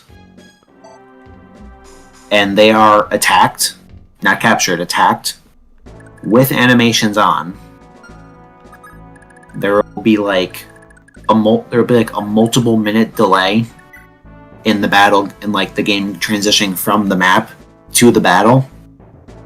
So you think the game just stopped? Oh, but it didn't. It just takes a few minutes. Yes, literally. So, and then once the battle starts, like the battle sprites are missing, but the weapon graphics are still there. It's really weird. Do you have any idea why? I feel so strange. No. But yeah, so basically how like I started to research this was, I think is already known before, but someone in the FC channel talked about this bug. Not that they knew what the bug was, but like just, hey, somebody tagged Xavier, who was asleep and had a broken axe equipped, and the game froze when it was trying to start the battle. And then I was on Twitter. Because I felt like it, I just started typing in the Thracia 776 tag, and I looked under video results. Okay. And I found this post from 4.5 years ago, where somebody just explains exactly what this bug is. So I'm like, alright, I need to see if like this is actually true. So I pull up my phone emulator. I pull up the current version of FC. I take the save that I asked the guy to give us. I load it in. And the guy goes to attack Xavier. And I have my emulator on fast forward. And I'm just waiting there with my phone on my lap for like a minute. I'm like, oh, I guess it's not gonna happen. And then it did happen. I'm like, oh my god. I don't know if you caught this, but I just got bailed out so hard by RNG. And I was distracted. So I didn't look at how much damage that archer was gonna do to Asbelt. And it was more than I thought. He didn't die, but he also wasn't gonna kill the archer, so he crits and kills him. That wasn't that unlikely. But I was like, wait, there's another archer in there, isn't there? So I was like, oh, he's just gonna have to dodge it. But then Daisy procced a movement star, so so she just killed the guy instead. Nice. Yes, renewal still happens. Renewal still happens after poison. It's kind of cool because renewal is slightly more common in this game. Here in this hack, as you saw, Avail gets it, and it's also a class skill of High Priests. The class that like Safi and Sias are. Mm-hmm. And what's nice is the enemy tries a nasty combo on you in like Chapter 24X, where like they try to poison you with Jormungandr, and then they use Hell on you to reduce you to 1 HP, so that you'll die from poison the next player phase.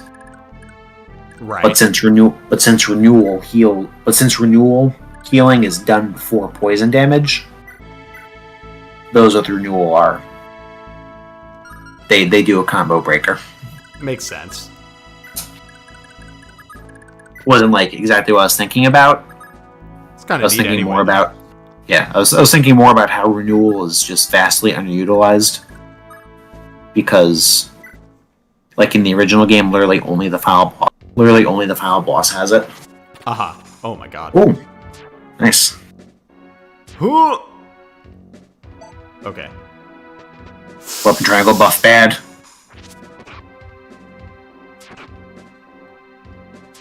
Oh god. I think we're probably okay. That's another thing. Do you know about Tanya's immortality on this map? No, is Tanya immortal on this map? She's immortal for the first 15 turns of this map. Oh, is that like... Is she normally immortal, or is that something you added? Yep, it's normal. Oh, I had no idea. And it's also what prevented that hunter who just hit her. It's what prevented him from inflicting poison on her. Interesting. Okay. So, I love what's happening over here.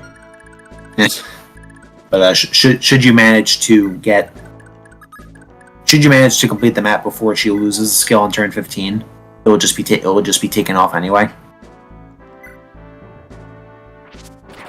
But actually, if you want, you can just turn on. What quality of life setting are you on in options? Yeah, oh, cool. Yeah. Plus. So you can see that. So Jam, you can see that Miracle Plus, while lets you avoid fatal hits, it also just nullifies. It also just prevents you from being hit with status effects, and it also prevents you from being targeted by the thief staff.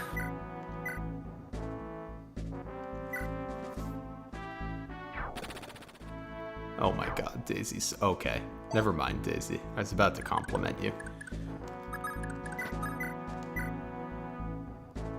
That will be a kill. If it hits. Yay!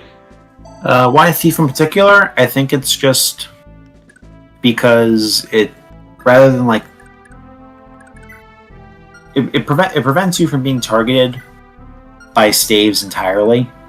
So I think, like, you know, Sleep, Silence, Berserk, and Thief are the only staves that, you know, target enemies.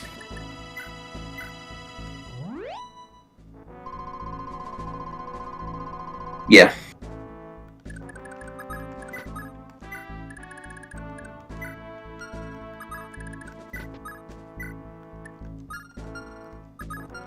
That Myrmidon jump scare was like the scariest part of my day.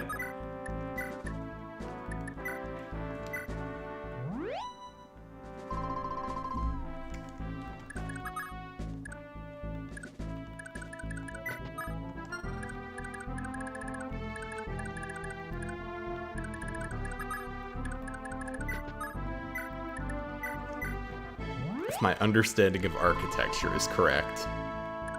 Yeah, okay. I was like, I think he shouldn't be able to get hand-axed from here. Though he is going to get archered, and I kind of forgot about that, because I'm a dummy. So hopefully Halvin doesn't die. That would be sad.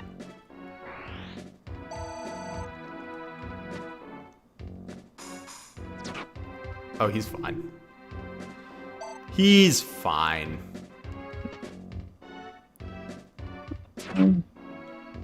Happens in 17A. Oh yeah, Misha. You know how recruiting Misha works? How, like, you need to have her... Sleeper. Yeah. Seems to be asking a lot of the player. I agree. And also, not only do you need to sleeper, but that conversation between her and Karen is also a requirement. Mm-hmm. Made an event where if you have Karen talk to Misha, and that, like, event was triggered, at the start of the turn, if Sias is present on the map, you know, he just shows up with 10 authority stars and screws you over. Yep. I made up, like, tried to make some sense of an event where some soldiers like, hey, we saw that mercenary captain speaking with the enemy. Maybe she's conspiring against us. What do we do? And Silas would just be like, oh, yeah, that's not good. You just do whatever with her once she gets back. Which by this means interrogate her, torture her, whatever. Instead, he'll tell the guy that, and then Sias will just, through an event, Sias will just put her to sleep for you. Oh, that's nice. Yeah, the first time I played Thracia, I did not recruit her because I didn't have a sleep staff left.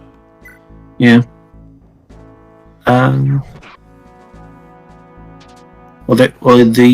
are 3 cavaliers who hold sleep swords in chapter 16A. Mm-hmm. That's also asking a lot because they're cavalry and they can't be captured. I was gonna say that you have to use a sleep staff on them, or the thief staff. Or the thief staff, yes. And stealing manually doesn't work since they weigh 20. Yeah, it's not very good. I don't like it.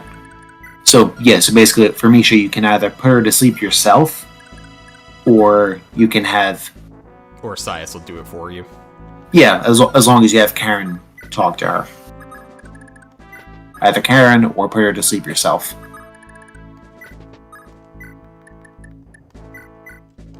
Okay, Daisy going on these doors over here. 2 ranging down these guys.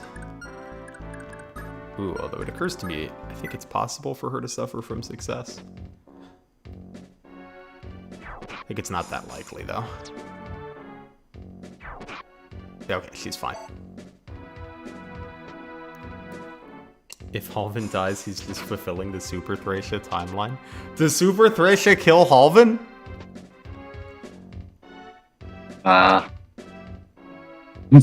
That's so sad.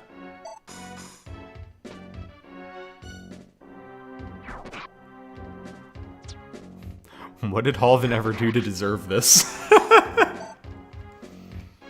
He was mediocre. That's what I was gonna say. He's like super average. Yeah, that's the problem with him. He's not like, the boss of this map in Super Thracia? My goodness. Yes. Yeah. Maybe I'll have to play Super Thracia sometime. But could you actually like just like pull up the bottom half of the unit menu on any of your guys real quick? Yeah. These sound trash. Okay. It's like I'm looking at some. I'm like monitoring your streams chat and also the FC chat.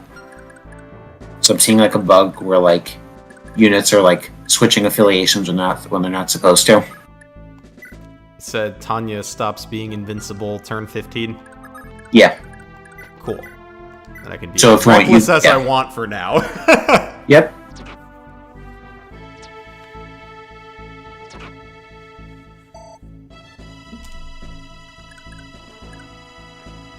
It is funny if you didn't know that and you got Tanya attacked a bunch, you would probably just think she's like the most clutch unit of all time. Yeah.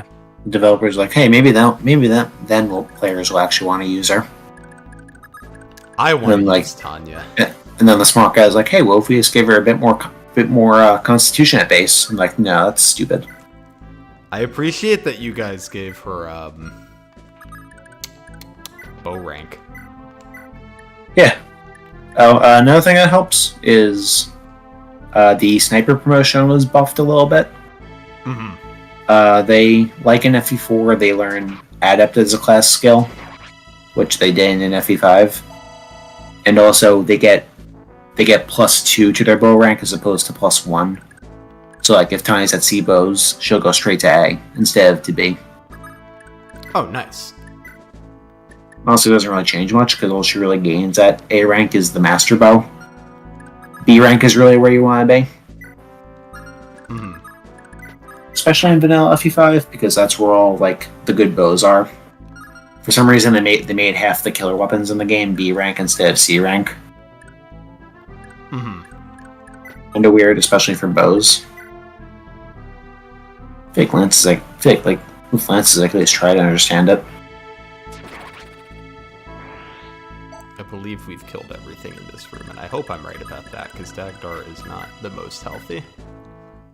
Well, if you go into the chapter status screen, you can see how many enemy units are left. Oh, true.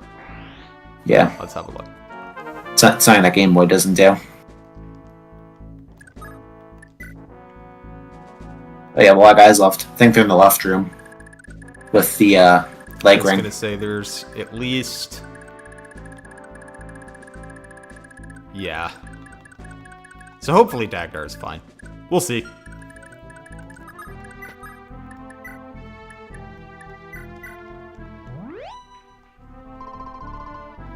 This is, where, like, I could have given Nana the map off last map. That would have been a good idea. But this is where I'm starting to feel, like, the lack of Safi. Where, like, when my staff user is fatigued, I just don't have one.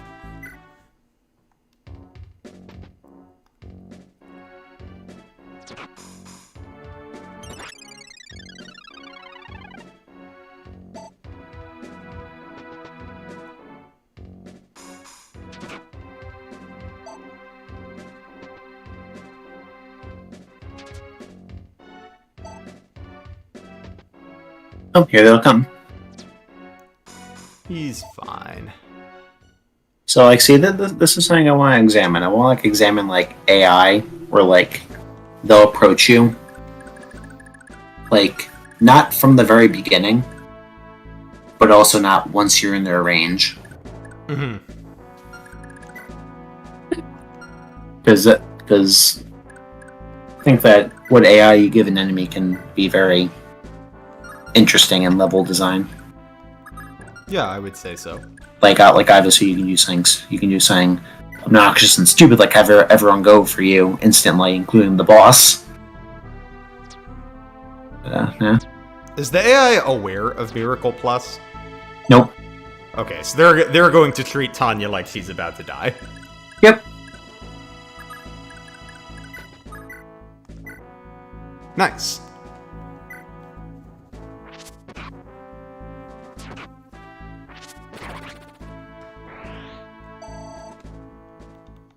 Yes. So supposedly a FE Heroes banner that comes out, I think tomorrow night, is suspected to be an FE5 banner. So it'd be nice if I can have more stuff to localize. Oh yeah, that'd be fun. Really? I haven't played Heroes in a very long time, but I do like when Heroes gets me more art of games I like. Yeah. Sorry.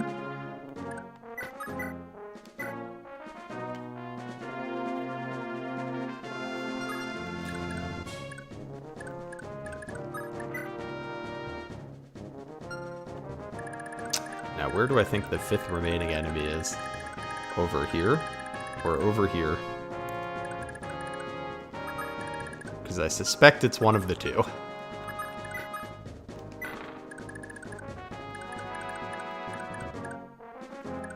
Well, here, can anyone over here not take this bandit's hand axe? No, everyone would be fine. It's only a problem if, like, Shiva gets hit by 2 people.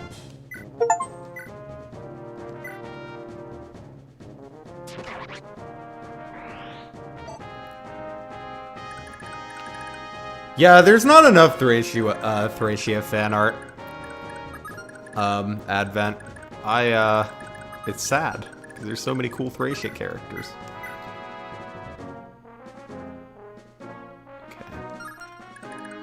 We just have Leaf. Work on this guy, and then probably give the kill to Callian. Or Asbel. One of the two.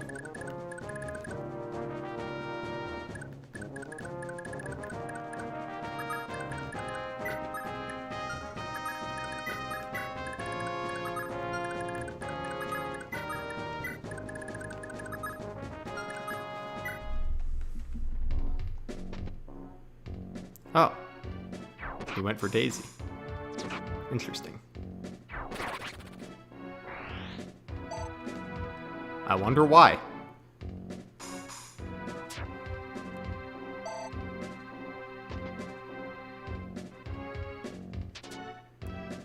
Okay, and then there's our last enemy.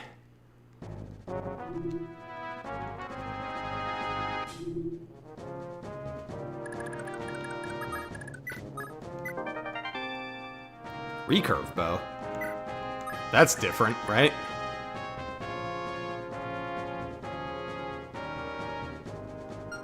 Right? That's not usually what this is it?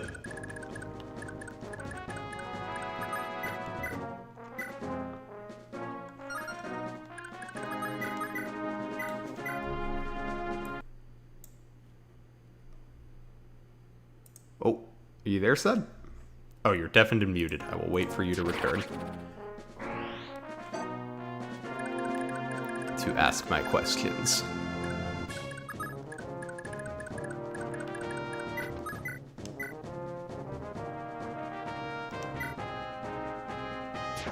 Longbow. Okay. I was gonna say, I don't remember there being a recurve bow.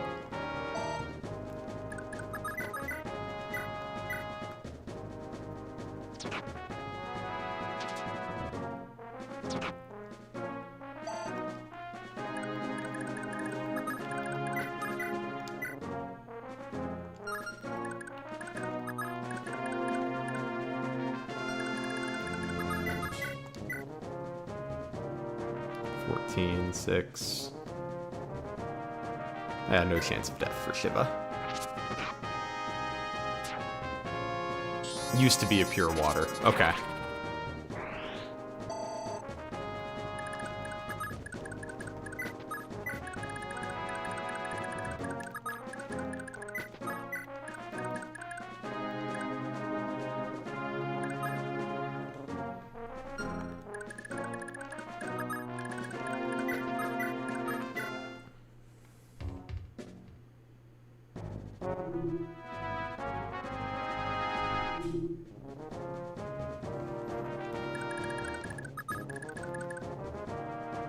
What does the boss look like stat-wise?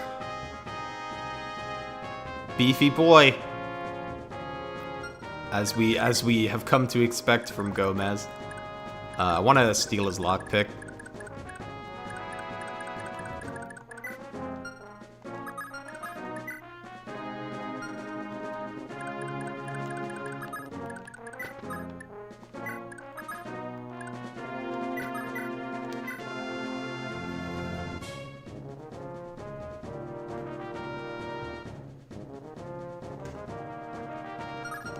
So we're gonna wait to start attacking it until we do that. And we'll also get the Leaf Dagdar conversation, of course. Can't be missing conversations. We're gonna have to burn some vulnerary uses because we're gonna have to clear these poisons while Daisy goes and gets the chests. Ooh, actually, there's no safe way to get this lockpick, is there? Because I don't have Kanto.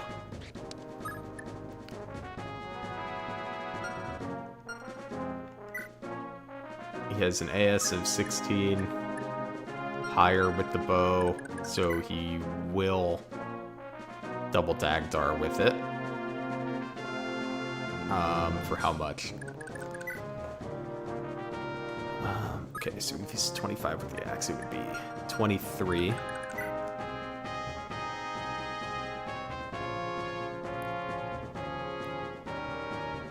So he wouldn't kill. I'm not making this attack, I just want to look at the... But there's crit. I don't need the lockpick that bad.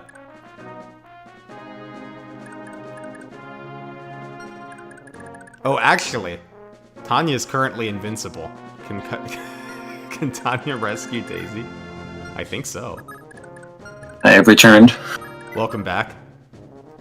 Thanks.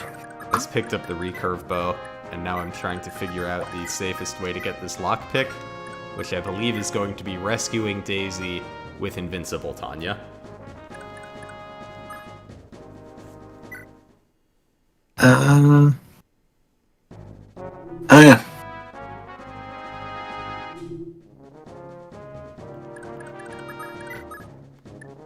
Oh, is your inventory full? Yeah.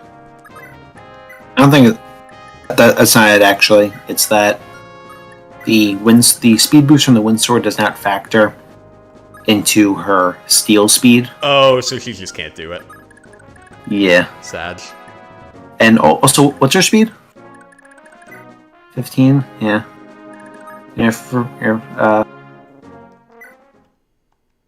Louis gave a stat change to Gomez where he wanted Gomez to, like, more so resemble, like, a starving skinny man. Because, like, you know, that's what's going on. Yeah, those are my words. That's the lore. So that's why, like, all of his stats were decreased except for speed, which was buffed. I mean, that's probably fine anyway, because this is a boss people struggle with, I feel like. Yeah. So probably him being a little weaker will be appreciated by many. Yeah, so it's also weird with, like, the dialogue in Chapter 8 from that house, where he's like, hey, Gomez is pretty dumb, but he's a big meanie, so he can boss people around like that. And you look at him, you're like, oh no, he's just some skinny guy.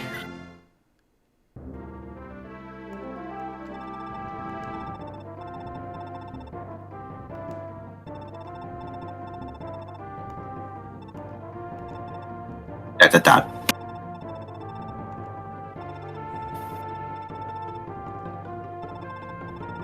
What do you mean, how could I feel like Leaf could clear up some of the confusion by being like, well, she's a rock, so... Well, that's so weird. That's the same thing that happens in Chapter 6's intro. Where August is like, he's like, August, help me. I'll do whatever I can to get her back. Just tell me what you need to do. And August is like, she was turned to stone? Yeah, it's like, what do you mean?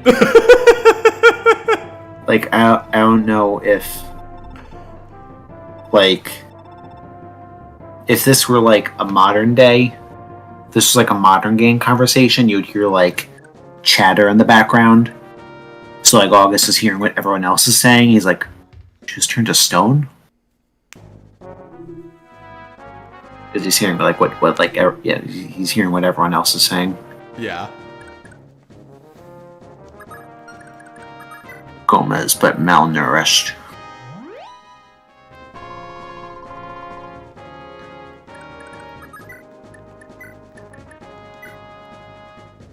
Actually, we kind of have all the time in the world to do this because Daisy has to go on her trip around the map opening chests.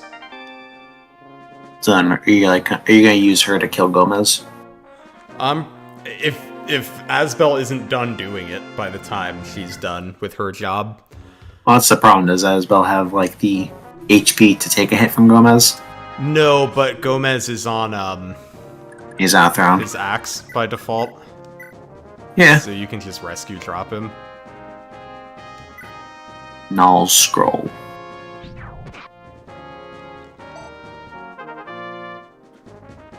Whoa. Whoa! Rare empty Asbel level up. Empty Asbel. Proc Vigor. Add a proc? Oh, yes. Alright, he wanted to make up for it.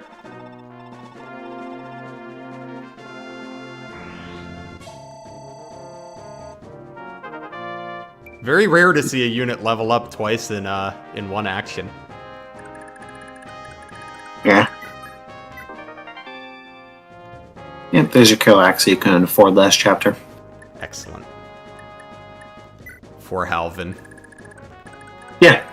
Also, yeah, he's probably the best guy you can give it to. Well, yeah, he's got that big modifier. Yep. Alright, I'm gonna speed through these phases because the only thing left to do is have. Yeah, I do find that the killer axe quantity on enemies gets to be a little ridiculous later on, but I guess it's better than what it was originally, where like you see like 4 killer axes in the game.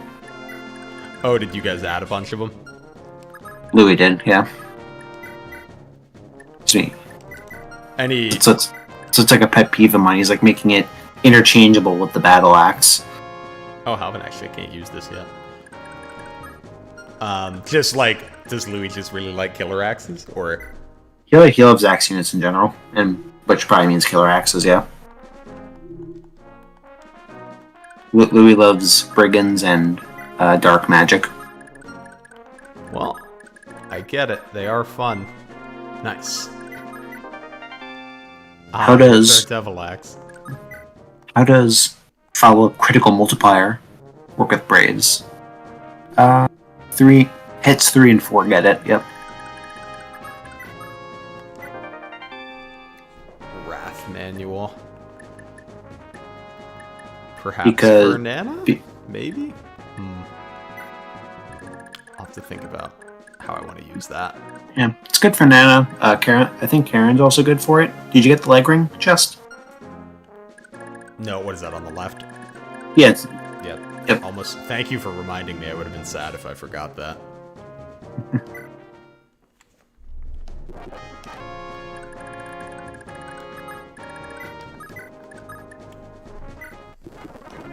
Yeah, so yeah, really having me on stream is just My entire get shit. yeah, my entire presence is just, hey, you're forgetting. Oh yeah, yep.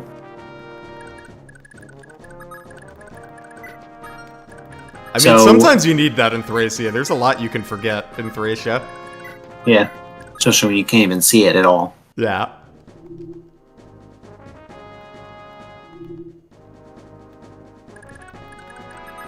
Yeah, so an idea we're considering for the Devil Axe is giving it skills. Considering giving it Wrath and a cost when you have it equipped. Oh, neat. Well, yeah. Obviously, everyone... Ooh, this is my favorite cutscene in the game. Yeah, I was about to say it. Like, everyone loves this. It's so good! I know. This is, like, August is one of my favorite characters in this series. Yeah. Yeah, no, he's ran very well. And how would you know? Where do you think your food came from? August giving Leaf the privileged talk. But it has left you lacking the perspective to truly understand how the common folk suffer. He does not know the sorrow of the common man.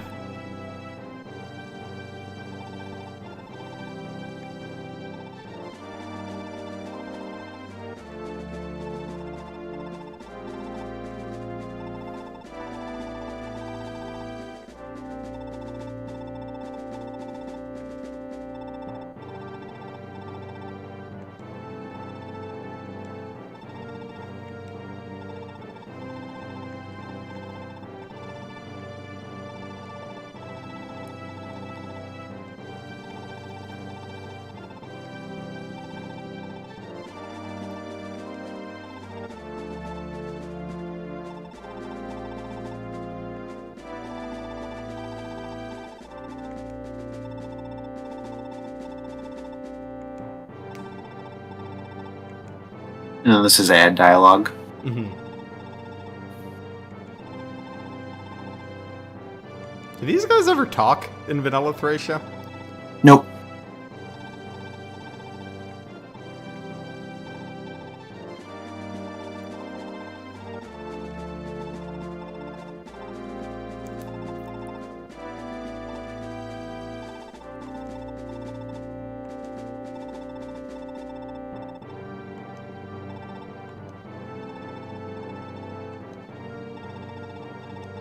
The script error.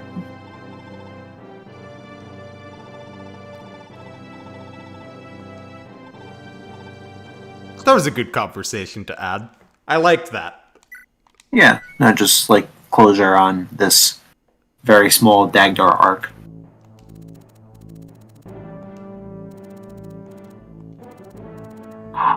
It's dry ass.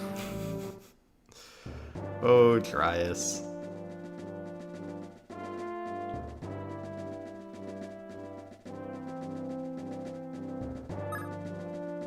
Alright, I think this is probably going to be the last map for tonight. Oh yeah, absolutely. It's like once you get into the next chapter, you're like starting a whole new arc. Yeah, it seems like a good stopping point. We need to bring Callie in, actually, that's important. Yes, you do. Any conversations on this map?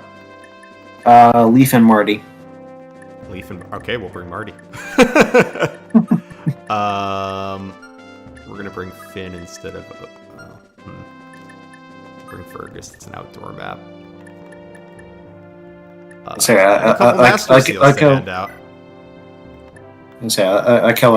2 hours ago, I was like praising your wanting to use Ocean. I'm like, no, you're not using them, and I don't care. Well, you guys talked me into Halvin. Yeah. Yeah.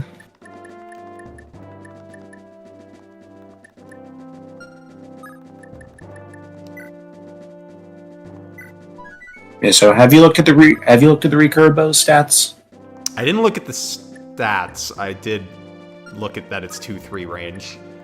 Okay. Let me look at its stats though, and also give it to Tanya. On Asbel, I think. That's the other thing. Recurve, it's not going to show up with the other bows because. Oh, you passed it. Here, I'll just get it off Asbel. Yeah. Basically, the reason why our new weapons are like out of order is because we like replaced other unused weapons and we couldn't like really change the order of them without like causing screw ups. So like the recurve bow replaced the infinite use Forseti item slot, so it's gonna be next to all the tomes. And we're actually gonna bring Tanya, and I'm gonna give her the Paragon scroll. All right. Okay, that you should be able to find with the list function. Let's grab her a Paragon manual. And what scrolls do I have lying around? What does this one give? Minus skill, plus strength. Yeah, Tanya would like plus strength.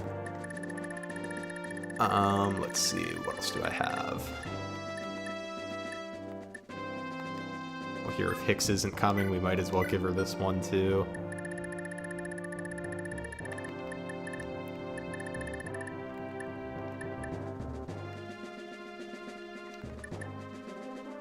Here. We're gonna give Tanya all the favoritism. You're even giving her big iron. Oh, good. I don't need to give her the speed one. She's fine on speed. Yeah, Tanya's very fast. That's honestly a thing with a lot of units in this game. They're like everyone's really fast. Yeah, I did notice that when I was looking earlier. I saw that like speed was not a problem. A lot of units that I was using had. Yeah. Can I give her like in preps? Let's find out. You cannot, unfortunately. I didn't think so because I couldn't master seal in preps, right? Nope.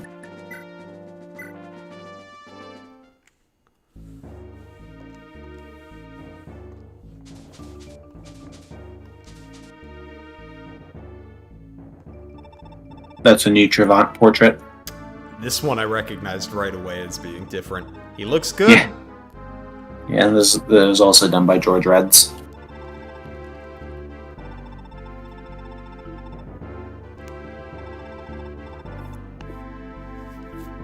Although I will say, chat, on reusing items in preps, at least in this map, it's really not a big deal. Because what are you doing on turn 1? Yeah, pretty much.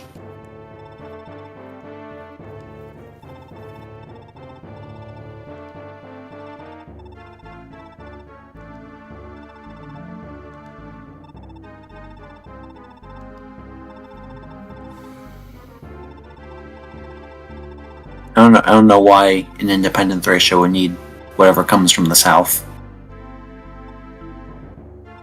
Plus, like, people like mountains just because they look nicer. We need the food and resources from the north and the beautiful landscapes of the south. Yeah.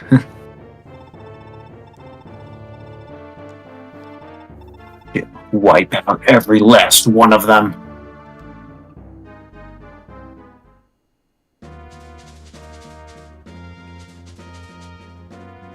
This dialogue appears to start out the same, but it becomes very different. Mm-hmm.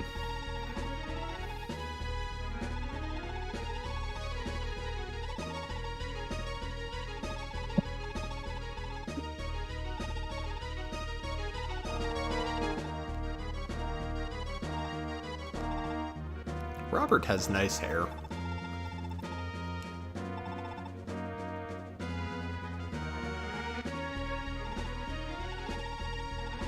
That's true, Advent. Trevant is just getting ready for the tourist industry.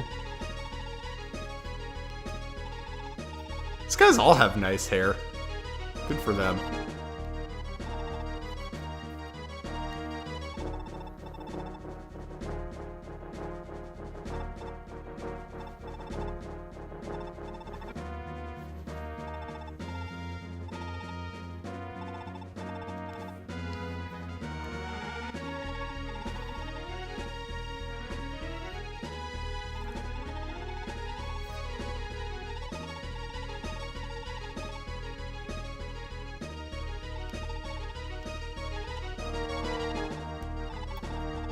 The gloves!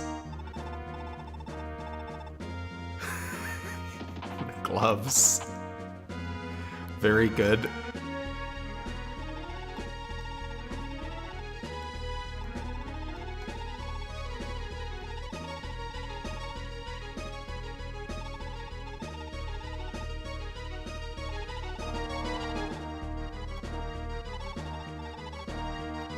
You know, I think you're right about that, Advent. FE5 really did give us an upgrade in haircuts. Guys are running around with a lot better flow in this one.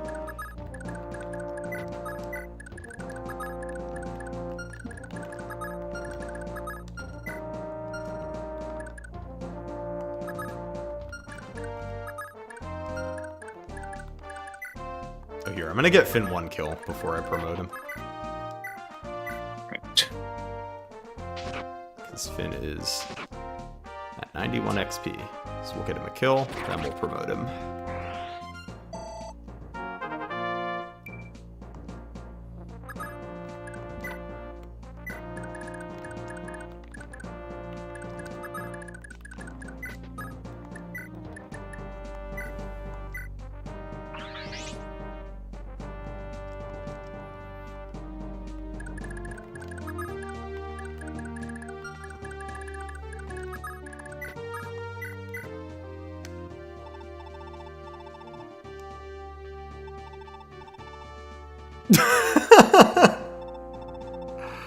Poor Marty. Yeah.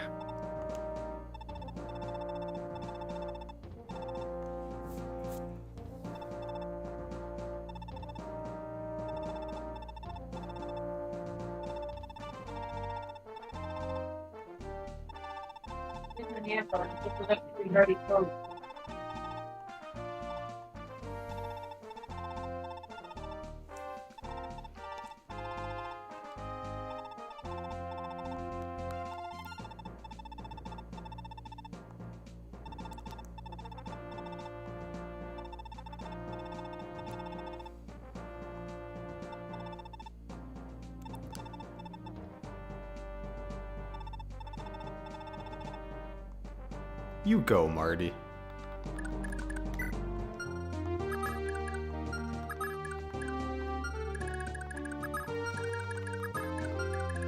Alright. Did we keep Sage's insane promo bonuses?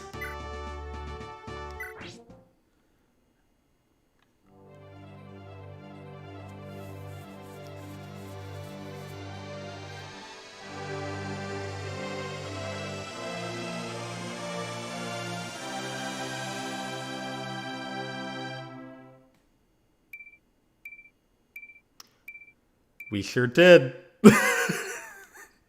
Alright, capped speed, big magic. Asbel is activated.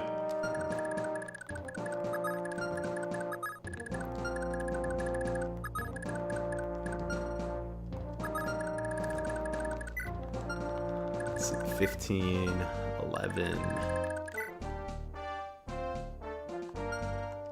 Oh, let me check attack speeds.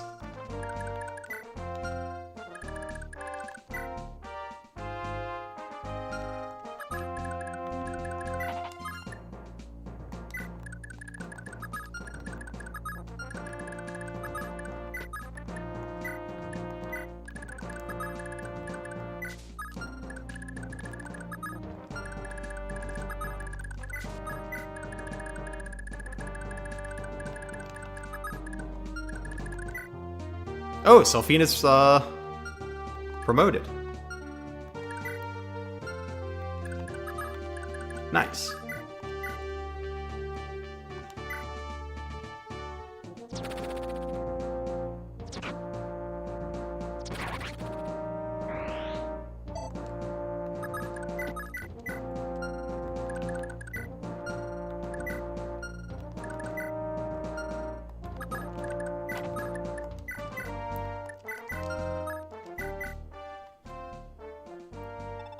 Check the skills on the lance caps. Alright, I'll look at them right after this convo.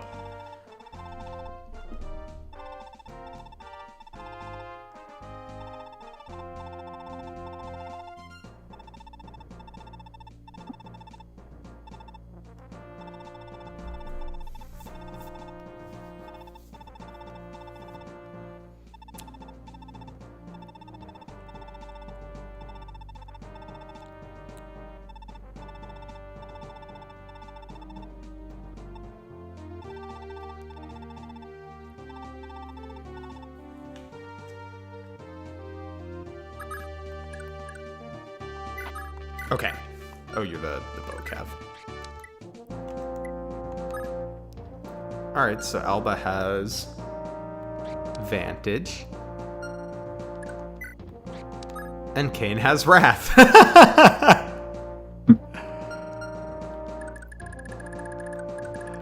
Oh, that feels very appropriate for Christmas, Cavs.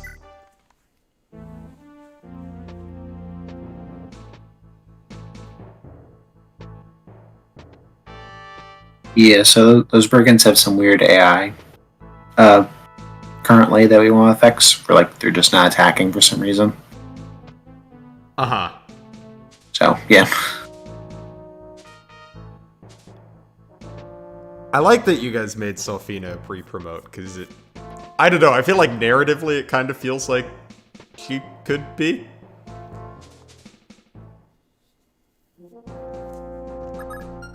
Yeah, and also there's originally no pre-promoted bow knight, so... Uh-huh. Yeah. Yeah, if you want, turn on animations when you use the recurve bow, because... Oh, is that like a unique animation? Well, not animation, but like it has its own like weapon graphic. Here, turn them on. Like, you know, like how in this game, like weapons look different in battle. Yeah. Here, I'm gonna have her attack. You can have attack from the mound, maybe. Fergus go first, and then she'll hit the archer.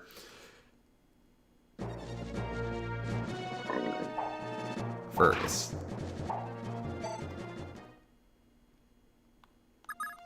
Come on, buddy.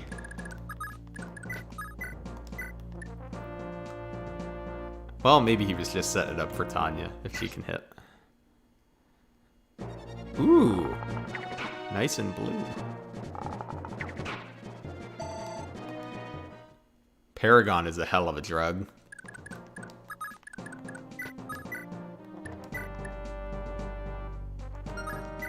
Those EXP levels are way too high.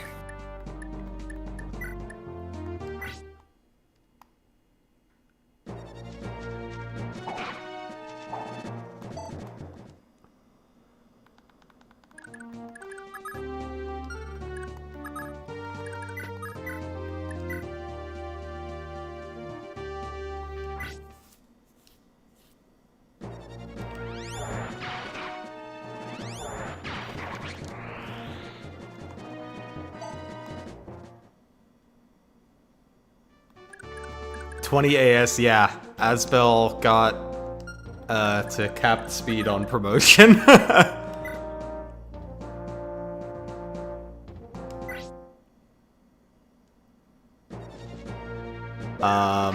Oh, I see. You're talking about the tomes. Yeah, did you guys change that? Well, like tome stats? Yeah. Tome weight. Because normally it's yeah, the weight compensation like wasn't included for tomes. Yeah. Wind just weighs 0 now. Oh. But it also has like Look at that. lower might, hit, and no crit. Uh-huh. Still, if I ever need to double anyone with like 16 AS. Yeah.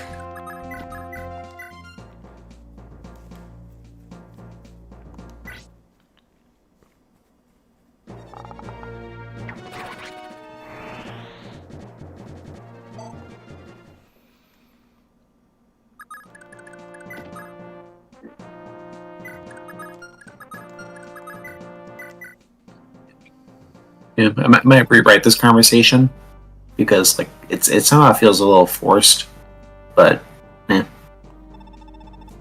Here, let me read it here.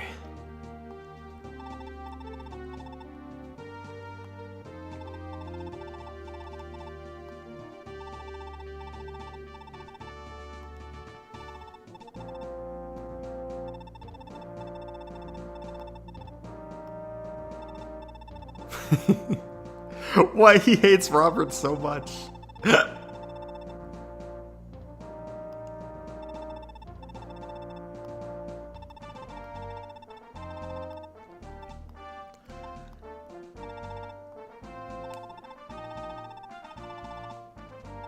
I kind of like their dynamic. I think it works.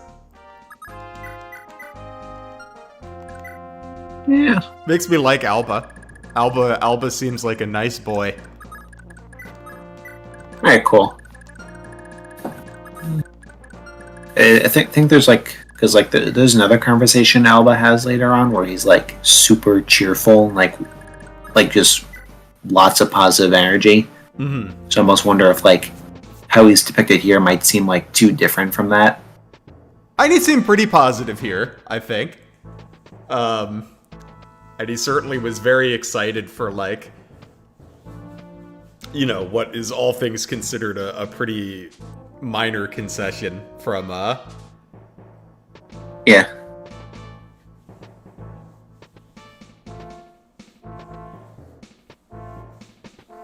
And be nicer. Fine. Yay!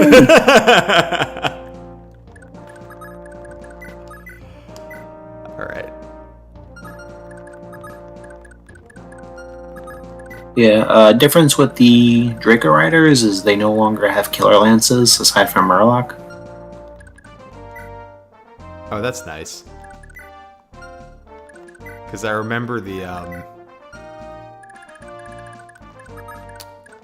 when I was doing this map on 0% growths, it does somewhat rely on, or at least my clear dip. Oh. I put her in range of too many things. That could be a problem. We'll see. The problem is they put her in range of Murloc, and he might just crit her. He sure might.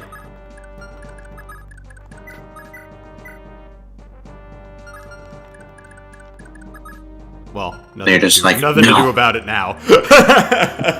You're just like, no, not before Kellyanne gets the Paragon Sword. Well, I like Selfina. So I would like her to live. True. Especially, I actually think she's like a decent filler unit, just normally.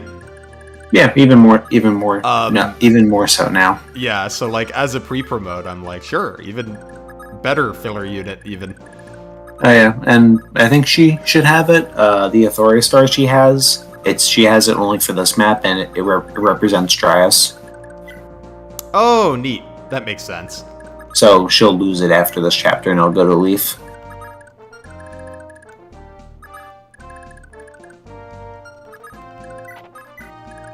Okay, so now we just pray to the RNG gods.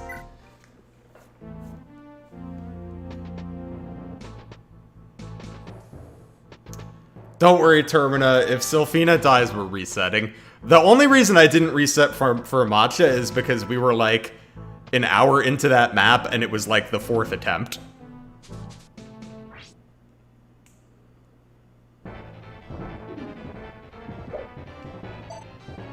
Oh, well, if you put her on a mountain, that makes things a lot easier.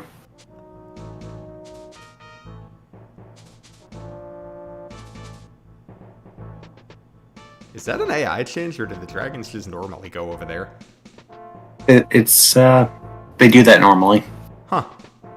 It's kind of what. Maybe I just did this a little slower than I usually do, because usually I fight them over here. Ugh. Okay, we're fine. Everything is fine.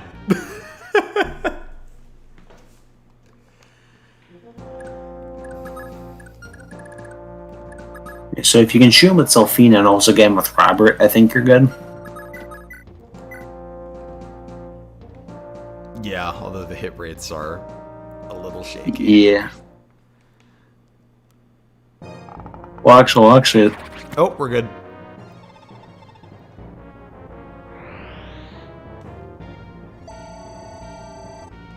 Wow, the way you just crit, you must be really good at this game. I try. Oh, nice! You got speed, the best stat. Effort into,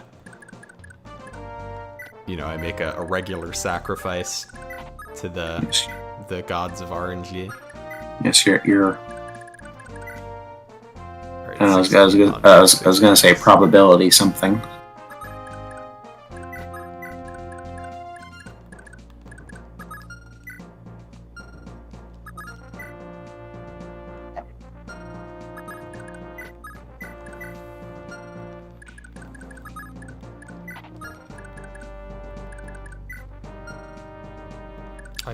I keep forgetting to promote Finn.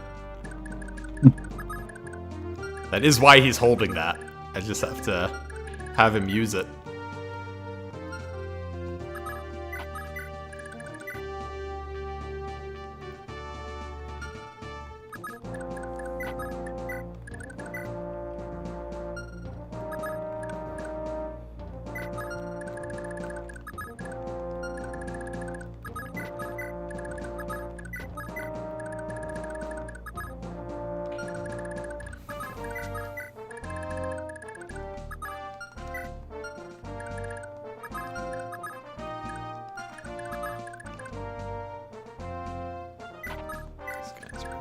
Back up a bit.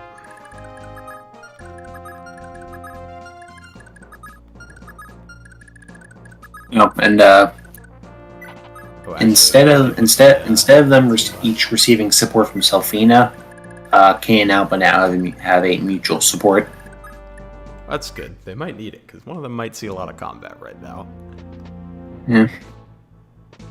Let's see, I'm hoping Kane's the lower one, so he can get his wrath going.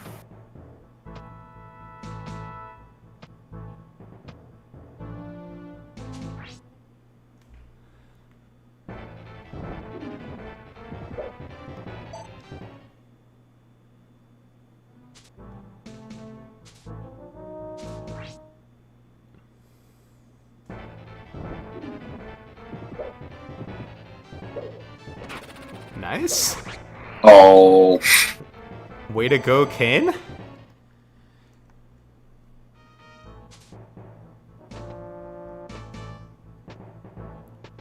Well, obviously now you have to use Kane instead of Finn. Instead of Finn? I mean, hey, he can use the Brave Lance. That's true, he can use the Brave Lance. Well, actually, does he have the weapon rank right now?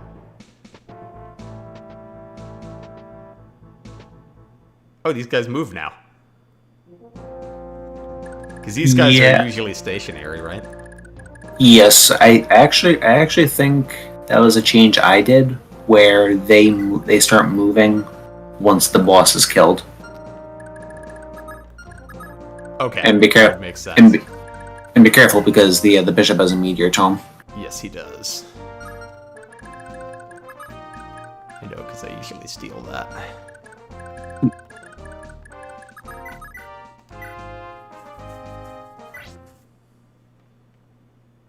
The Master Axe has been changed to A rank. Peter. It's a bit of an unfortunate miss there. Nice. Let's see, you probably want to go for the Dracos, right? Well, she can't reach them. No, she can't get to him. Well, actually, she might. Can I? Is she in range if I move someone? Let me see. Move of 9. It's hard to count. Well, actually, if you 6, 7, 8. Yeah, Kane is just in the way. But damn it, Kane. You know that can be fixed. He does not have to be in the way.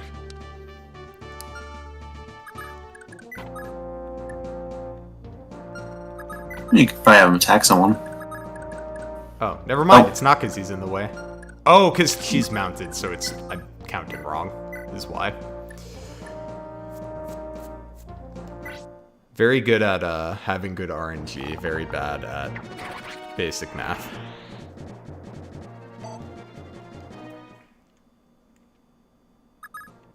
I am very good at getting lucky.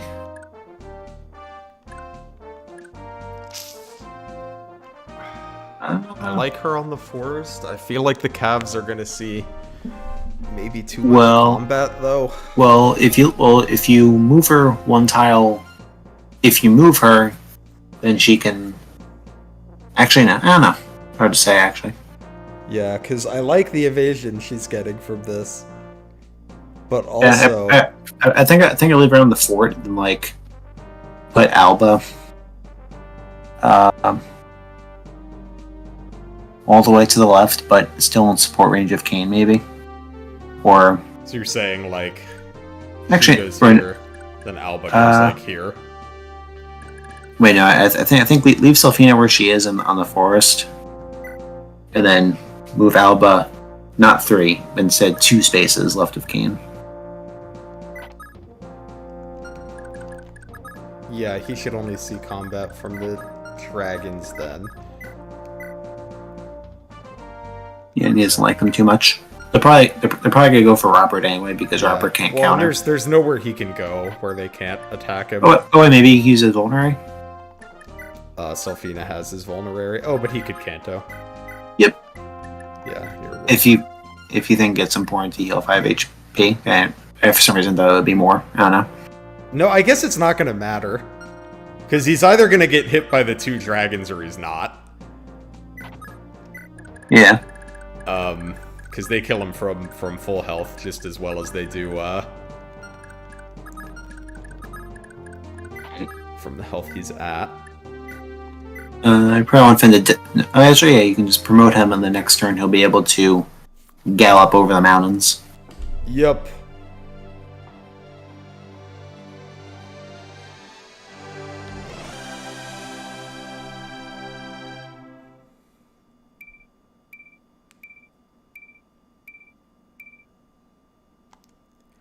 Pretty good promotion bonuses. Not as exciting as the Sage promotion bonuses.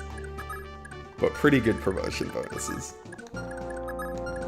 It's Finn. Yeah. He's good. We can't all get +5 in our offensive stat on promotion. Nope. I'm gonna say Homer goes even crazier because he's obviously in the unique class. While I'm promoted, I think he gets +6 magic when he promotes. He does, yeah. You do 16. You just got this random Draco Nay on the top of the map.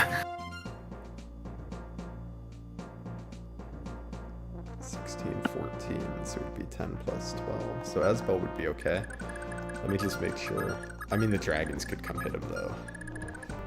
I'm just gonna pop him on the mountain. I think with 30 avoid, he's pretty likely to be okay. Because he is a dodgy boy.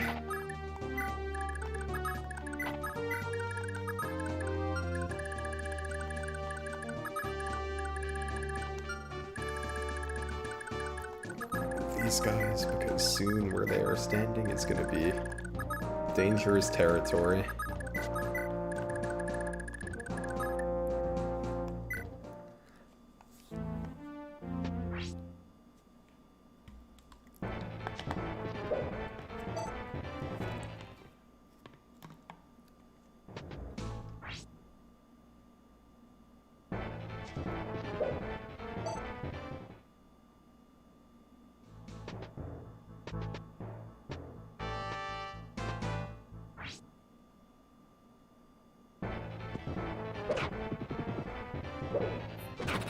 Jeez, I got the guy hit hard. Yeah, Kane's probably in trouble. Yeah, he got speed. Hopefully he'll dodge everything now. It just depends what these dragons do. I assume at least one is gonna attack Kane. Oh, yeah. Oh, he'll survive. But then I think the other guys are holding steel lances, so he'll be in trouble.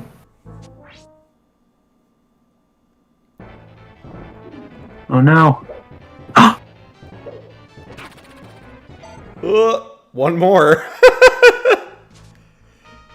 What are you gonna do if he dies? I'll reset if he dies. This map's not that Ah. bad. But he's not Nice. gonna die, because he's the best, apparently.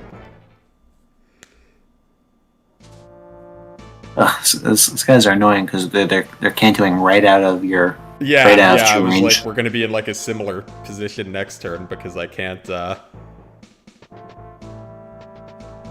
kill them. Sax fires are coming for you. They will get here eventually. Yeah. All right, Yeah, let me they're- think. So we can easily kill one. Yeah, or if you and want, then, you and then Kane actually survives 2 hits from them. They do 11 so damage. or if you want, you could you can trade around the recurve bow from Tanya and see if you can get it over to Selfina somehow.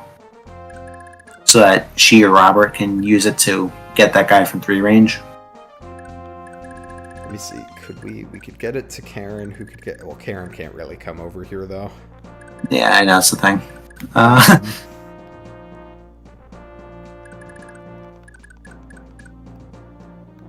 Yeah, I think probably we can just kill yeah. him, and then, Oh, actually, do they have... 21 attack.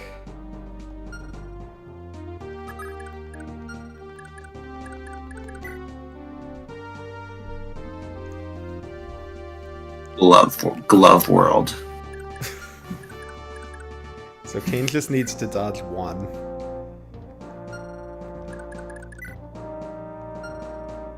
Which isn't that unlikely. But I'm trying to think if there's a way to make that better.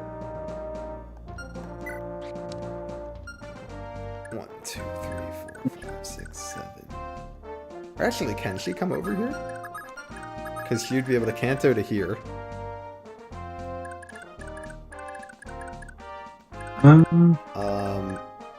Oh, she can come over here, but only if I don't move Selfina.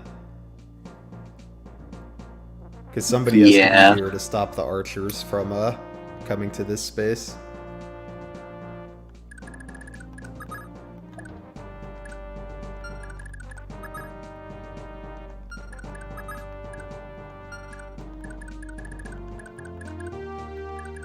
Yeah, I think we might just have to,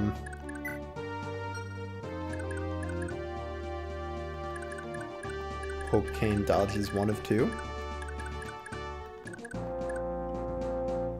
You can also like place them on defensive terrain. I was gonna say, I could get him on a mountain, and, well, no, that's I not can't, that. because he's a cav. I can get one of Yeah. them on a forest, and then this guy can't reach over here, so they would both attack whoever's on the forest. And Elba actually has slightly higher evade. So yeah, we could like hide Kane over here. That might work.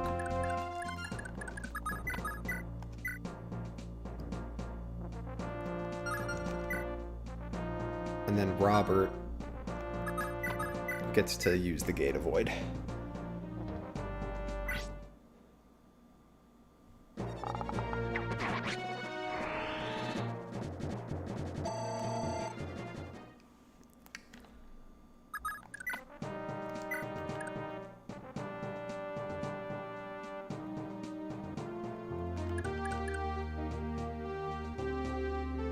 Alternatively, I can't do this now. I could have had two of them escape.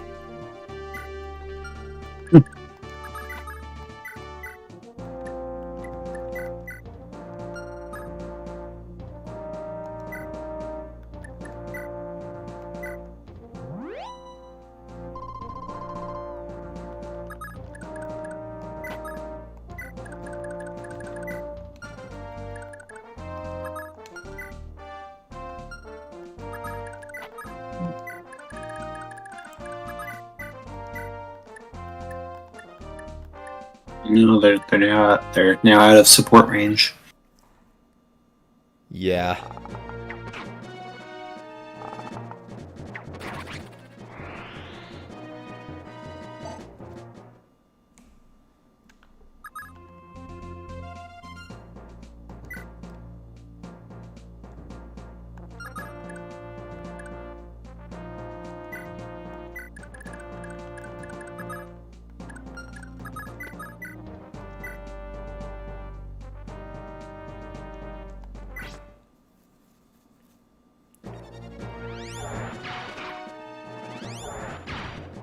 Damn.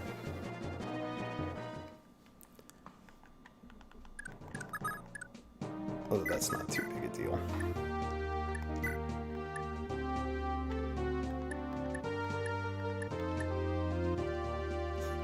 Imagine getting doubled by a javelin.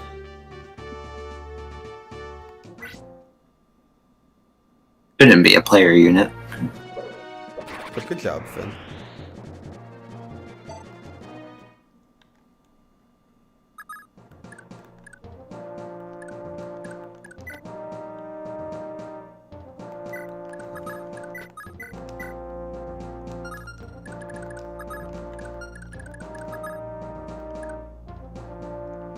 I don't want to put Leaf here, because this is like the one tile that is not defensive terrain. You could just put him on the mound, probably. Yeah, but then he's going to get attacked by quite a few enemies. No, I mean, yes, but like he would survive all of them because mounds are ridiculous. That's true, mountains are pretty crazy. Yeah, how much do you get for... Oh, 5 defense? Yeah, that's a little more than I thought. Yeah. Yeah, he would have been okay. He would have been just fine. Especially because his defense is 8 anyway.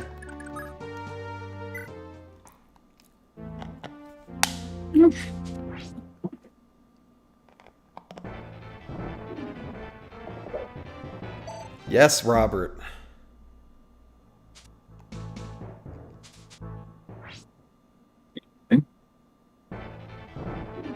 No, you skip back a cost. Well, worked out okay. I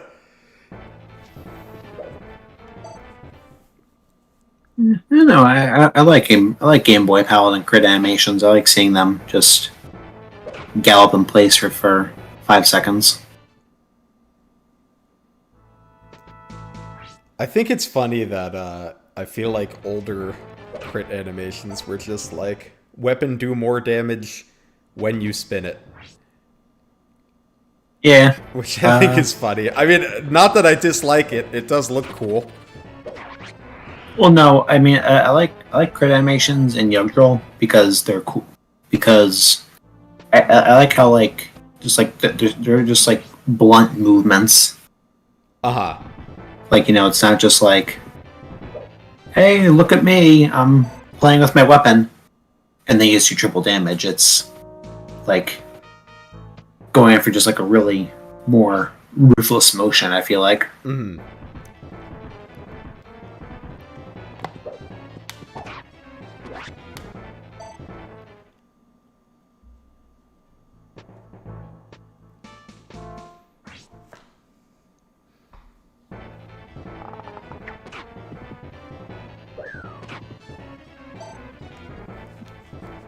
One damage. See? You let him take them out, and now he's gonna be like impossible to kill. Oh no, Asbel will just kill him. Yeah. But now I can't use Asbel to kill somebody else.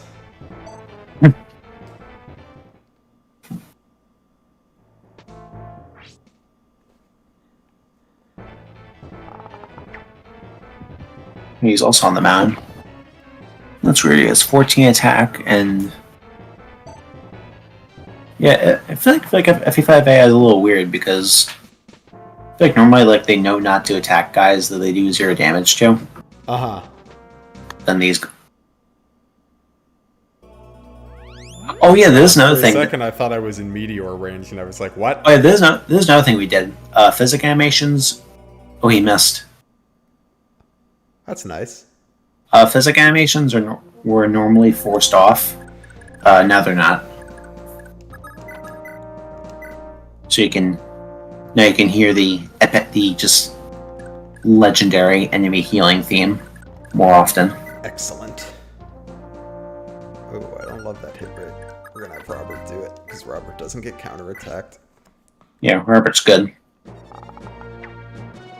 does miss. Yeah, Robert's is actually like very slightly altered graphically. He's kind of like light. He's a little lighter colored. His clothes. Mm-hmm. Like a light gray instead of a blue.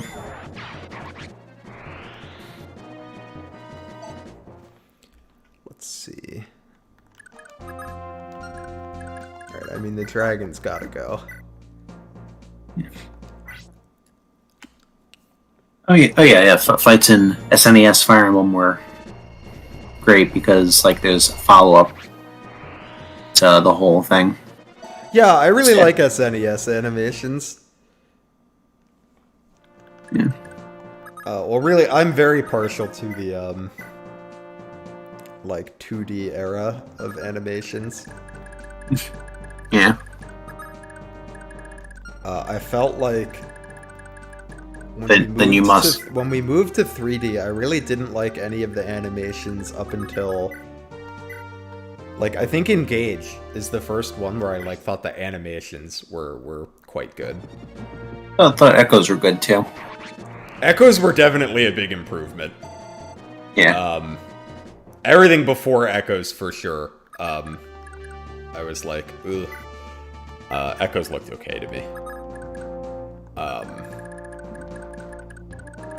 But I have always missed the 2D. Yeah, so then you definitely must play Berwick Saga. I do need to play Berwick. I'm like in the early game of tiering right now. Yeah, I have not played it. I've not played tiering at all. Or do you not? Are they not related? Very slightly. It's kind of like I'd say they're related, like almost like the same way like the Arcanea games are related to Awakening. Oh, so that is to say, I do not need to play tiering. before I play Berwick. Yeah. I think like I feel like at most like maybe like some like landmarks in Berwick, like locations, like forts and stuff are named after some of the characters in tiering. Like I think there's like Fort Ruan.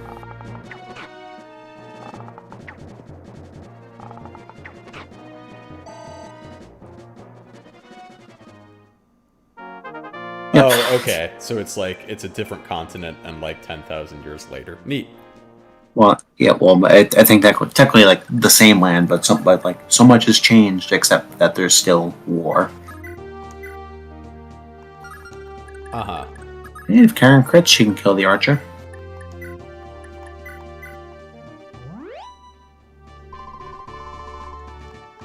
Okay, I'm gonna not kill this armor knight. Because I don't think Kane can kill this armor knight. And I'm okay with that.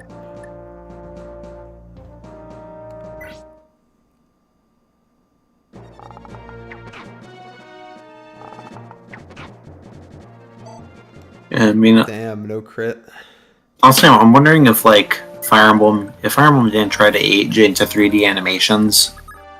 I wonder how good the DS Fire Emblem animations could have looked. Well, that was one of the ones where, and this wasn't even just a Fire Emblem thing. This was like a DS and especially 3DS era thing. Really 3DS era thing that annoyed me. Oh, I forgot to kill this guy. I meant to attack him with Alba, but it's fine.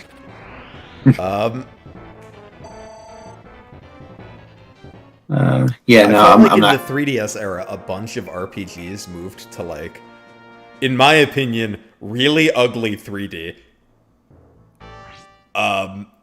Awakening Feet moment. Yes, exactly. And I was like, man, we're doing like all of this work just to like look uglier than games on the Game Boy.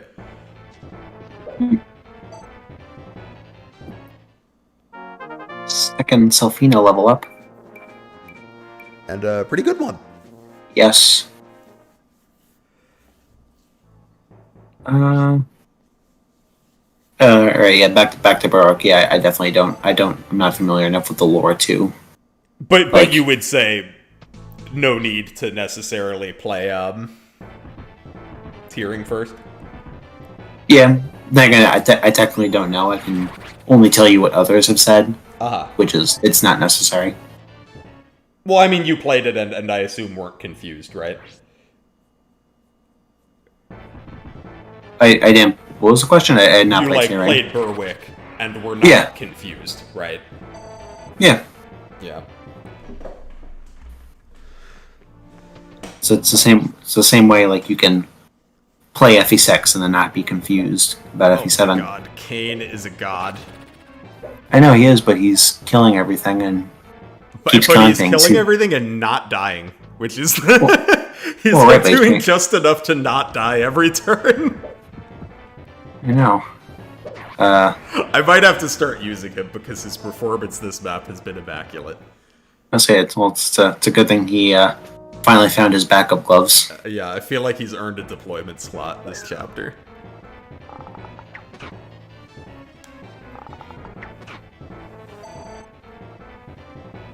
Yeah, Berwick Saga animations are great. They're just really slow. Mm-hmm. Although, like the one thing they do that I really like is like when you have a cavalry unit initiate battle, like the battle screen opens with them already riding into battle. Oh, that's neat. Instead of like in this game, like where you see them like standing still, yeah, and then they move over to the enemy.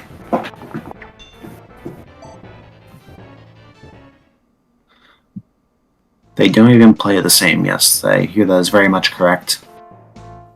Berwick plays nothing like tiering. Well, Berwick is not that this necessarily changes like the way they play massively, but is that the one that's like a hexagonal grid? Yeah, and also like you and the enemy alternate turns. Instead of one, play one unit at a time.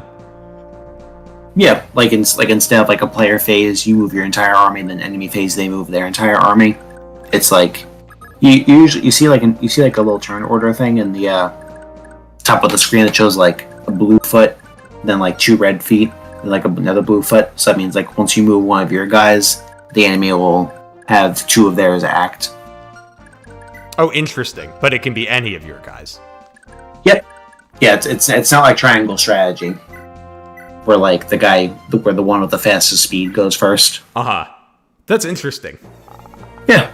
No. The game can be kind of exhausting, but it's really good. That's what I found. Like, yeah, you know, at some point I need to try it. Like you know, you're at work, you're like, I wish I could be playing Berwick Saga right now. And then you get right to it when you get home and you finish like 2 maps, you're like, oh, I should have dismounted you last turn. Damn.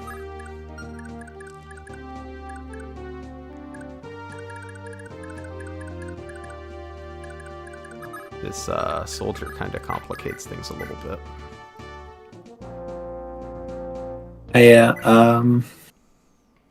Yeah, Berwick Saga is also cool, just because like it has a very like small scale to the story, like FE5 does. Which I somehow I don't know why I've come to like this concept so much. I always love like the idea where like you're like the weaker part of like a greater whole, where like there are guys who are fighting on your side, but like they never join you, and when they do show up, you just see like how much stronger than you they are. Yeah, so like Selev's group in this game, yeah. Or even like when you see Sed in chapter 4X. Or I guess in chapter 6. Yep. Oh, good job, Tanya. Yes, Sed when he comes with himself and 9 shitty green units. It's like the conversation, like we can't just call them green units. We had to say shitty green unit. Well, they are. Yeah. It's not a lie. Marty Gaming.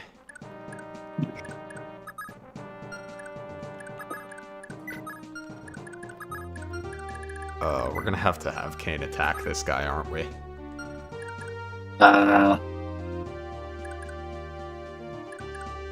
Right? Because to protect them, I need to have, like, Asbel kill this guy. Then he can kill this guy. And then he can Canto to where he can be in the way. Well, no, I would kill the one under Selfino with Asbel. Kill the one to the left of Selfino with Finn. Oh, right.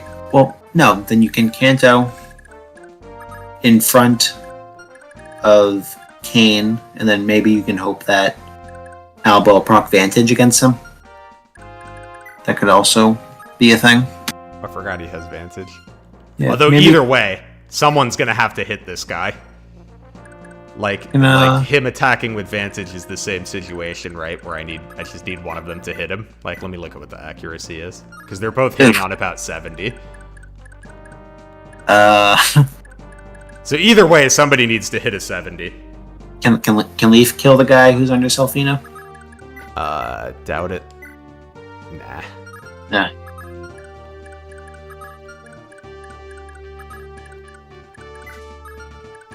Yeah, I think someone's just gonna have to hit a 70. I'll say, or could you maybe? No, it won't work.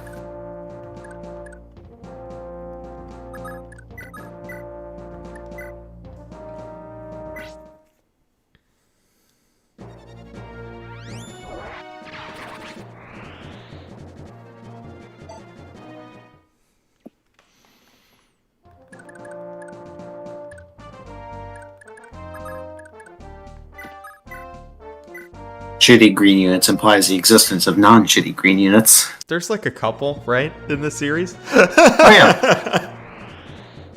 Like yours truly. True. Sed is a good green unit. Yeah. Well, yeah. Well, whether he's It's like either he's a shitty green unit, or he's either shitty because he's bad, or shitty because he's stealing my kills. There's no in between. Ooh.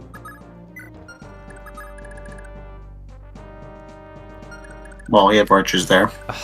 Yeah, well, if I thought of that a second ago, no, it wouldn't have mattered, because... No, it would have. I could have put Finn here. Wait, no. Trade the Brave Lance to Kane. Oh, true! Kane can use the Brave Lance! Can he use it at base? Yes, he can! Huge.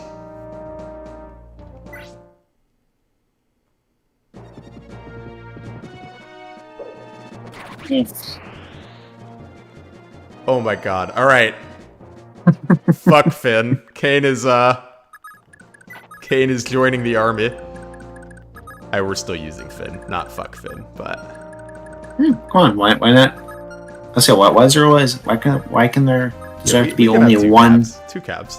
Yeah, really, the real unfortunate victim of this chapter is Callian. Yeah. I believe Kane will be getting his funny sword.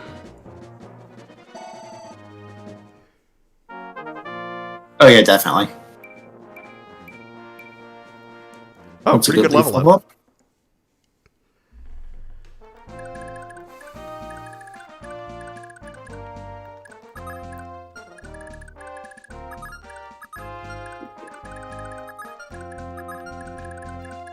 You guys have what, 14?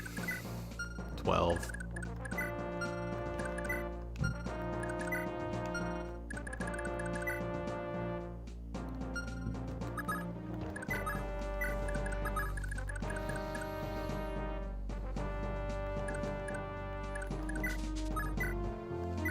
Yeah. I think a thought I just had was how it feels weird that, like, you think when you look at soldiers and, like, the bow, like the archer enemy, the enemy only archer, you think that'd be like an Imperial only variant, and yet Thracia has no problem with using them too.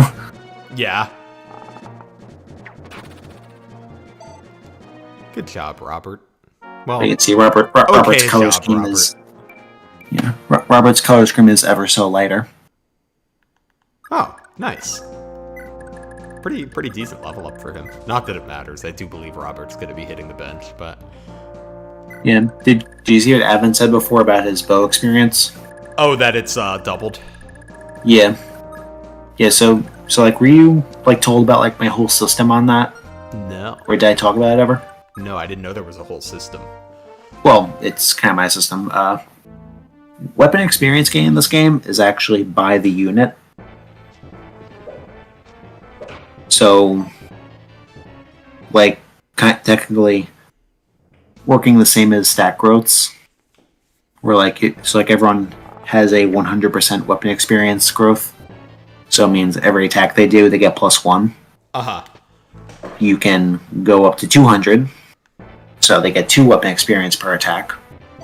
Or if you want, you can, for some reason, you can go to 150 and give them a 50% chance of getting +2.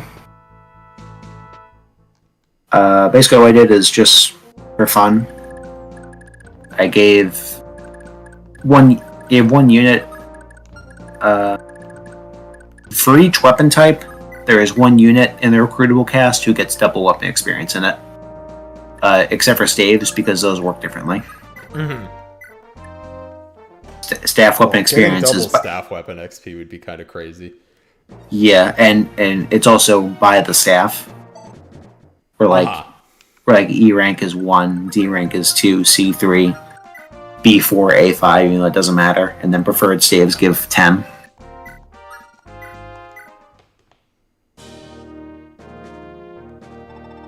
Anyway, Robert was the one who was picked to get double bow experience, weapon experience.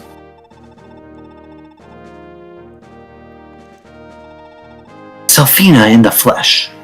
Oh god, Advent 50% weapon XP so you can miss weapon EXP. That would be a very Thracia thing to do, though.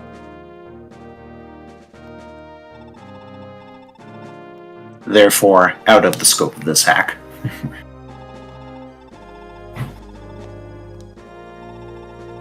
Yes, it does seem that this hack has gotten rid of a lot of the, Not like Thracia things in general, but like what I would call the dumb Thracia things, you know? Bad Thracia things, yes.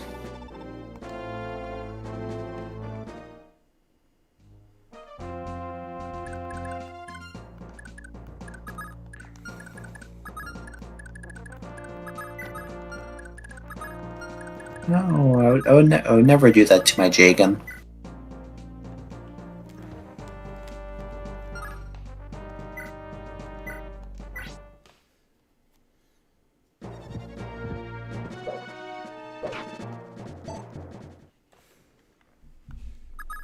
Vulneraries miss.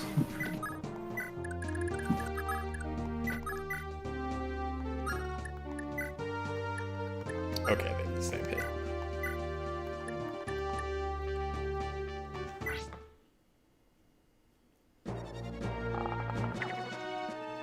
Oh man. I would say that you're setting up the kill for someone, Tanya, but you're the person. Fergus can't make it over. Fergus can't make it over because he's slow and bad. Well, and also, she's the one I'm trying to feed kills to.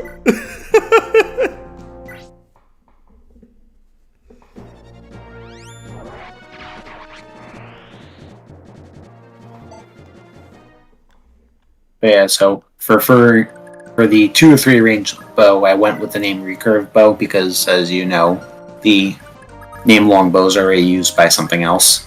Yes. That's not at all special. I remember the first time I played Thracia, I was so surprised and I was like, oh, it's a longbow, how exciting. And then I got it and I was like, this is just a bow. A longbow in chapter 3? What?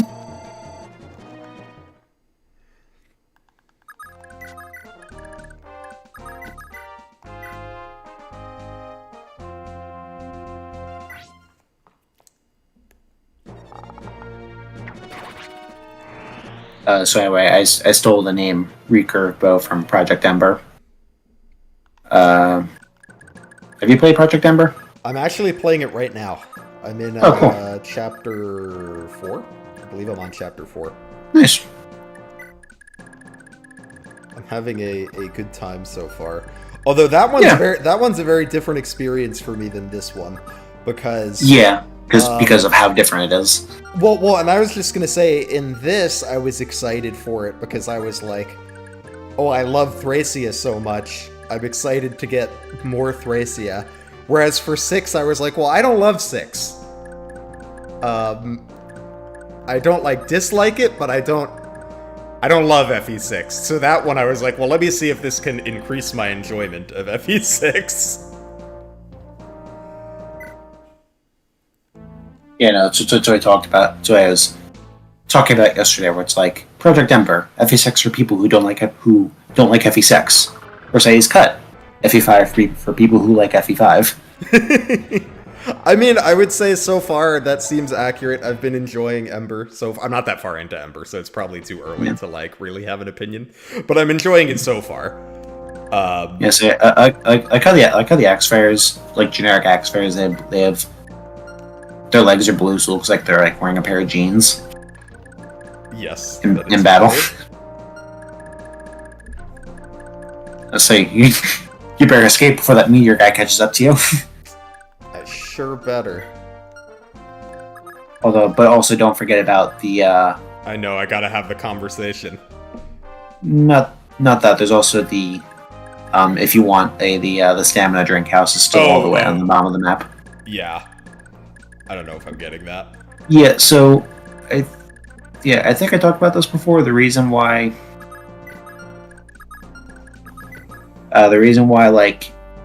Even though their placement seems better, why the chest and house tiles haven't actually been changed is because I don't feel like getting into tile changes, which change the closed chest tile on these coordinates to an open chest tile. But I might get into I might be able to get into the folder of hacking and documentation stuff where I could learn how to change the locations of this stuff. So maybe these buildings could be moved somewhere else. Because quite honestly, the bottom half of this map sucks. Yeah.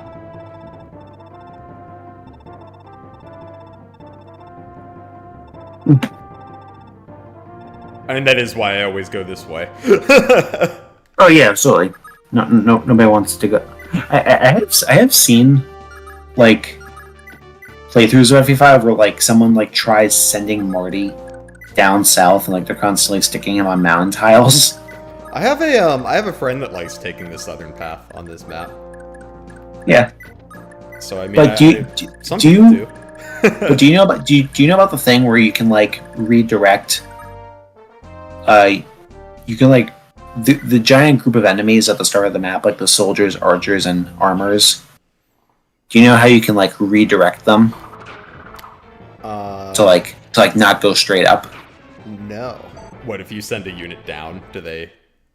Not exactly. So their AI, when they're not attacking somebody, they want to move directly for the gate because they want to seize it and make you lose. Mm-hmm. So I'm gonna point out like a row of tiles where like you can put Kane, Alba, and Robert.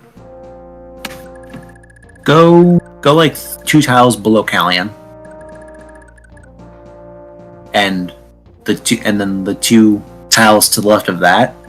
If you make a horizontal line of them, you're going to go the other way. They'll go around because there's no direct path to the. Yes, except for the armors, because the armors can't cross mountains. That's funny. So like they'll just charge at you. But yeah, it's a really. Yeah, I think so. Obviously, can't do it now, but actually, maybe if you want, once you finish the chapter, if you want, you could see. Yeah, we could do a save state. Would only take a second. Well, you'd just be restarting the chapter, but you'll see. Alright. I remember, I think there's like some... Check. Meteor range. Alright, we're good. We're good. All is well. Almost. Don't forget Hi, this. Queenly Arts. Hope you're doing well tonight. I'm excited to watch more of your, Phoenix LTC. I think that's a really fun idea.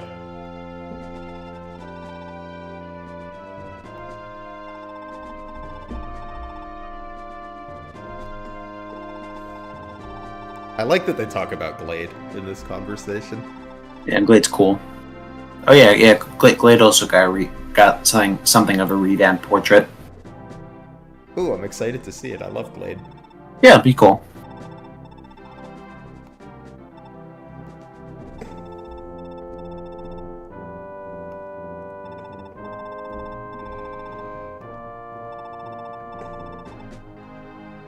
Yeah, so this is like a weird moment when I thought it was... There's a moment where I thought it was weird that like you just loot originally in like vanilla FE5 you just lose your inventory when a character dies. So my thinking of Sylphia talking about Killian's father, she's like, he fell with this blade in his hand. We retrieved it from him after he fell. Convoy Here you go. And then once Callian dies holding the same sword, it's just gone, never to be seen again.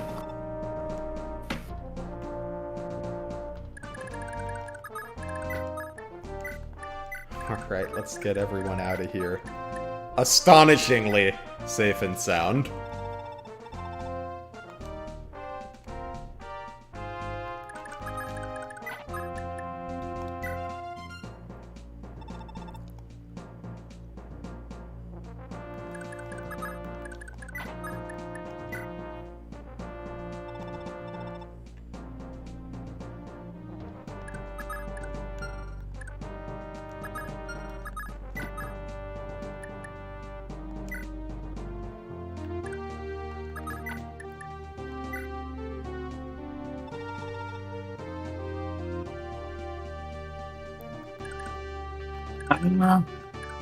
Robert's actually wrong on that because when you next encounter Thracia in Chapter 14, they win there. Yeah. I was gonna say, at some point they'll be retreating, but Yes. not next time. Yeah. So speaking of that, like, really strong, like, NPC thing I was talking about before with Berwick, that's something I did in Chapter 14, which I should probably let you know. I should probably let you know ahead of time. You know how there are enemy green units in Chapter 14 originally? Yes. They are no longer enemies. They are friendly NPCs. Oh, okay. Oh, it makes that map a little easier. And basically, the story sense is like, hey, why don't we team up with the Liberation Army to take down the Empire, who, you know, is like the really big threat in this. And then once the Empire is gone, then we can just flick away the Liberation Army. Uh-huh. Trevant and Arion, who do have unused unit data, they appear there, and they have gigantic stats as green units. Uh-huh. Just to show how awesome they are. Oh, it does occur to me, I'm gonna have to get the Dragon Spear the honest way, because I'm not gonna have a Warper. Well, I could maybe get Salem there by the end of the map. That's yes, question.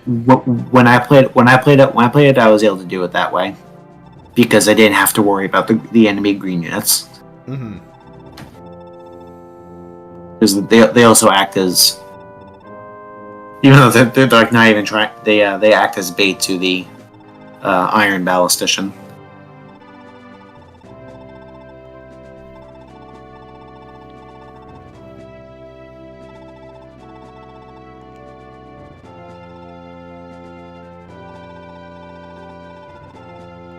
I'll come up with a plan.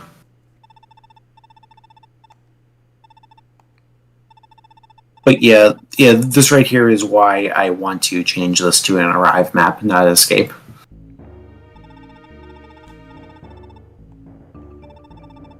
That would make it easier to go do the stuff on the bottom of the map too. Yeah, and also make sense in the story. Yeah. Here, I'm gonna make the save here so that we can do the funny redirection.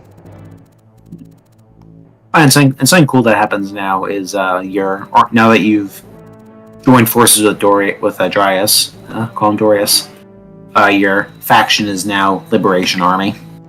Oh, that's sweet. And you know the little banner graphics you have like in battle. Yeah. Now you'll be having the flag of Leonster. Nice. Ah, we have a map ahead of us for next time. Yes, you do. Actually, this map's pretty fun, I think.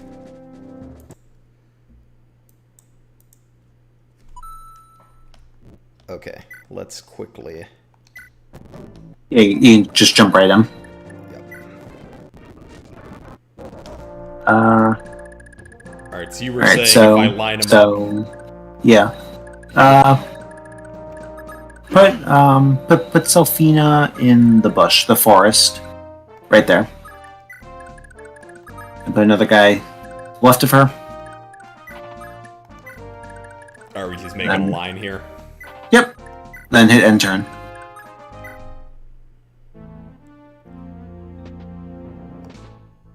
Ignore these guys. These guys do their normal stuff. Oh, wait. Maybe I'm wrong.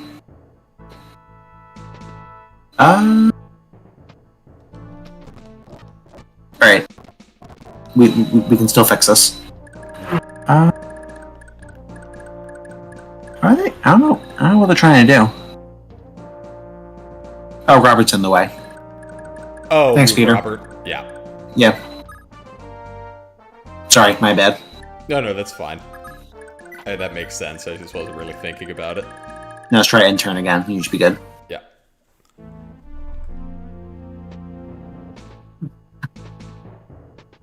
He just wants to give Selfina a hug.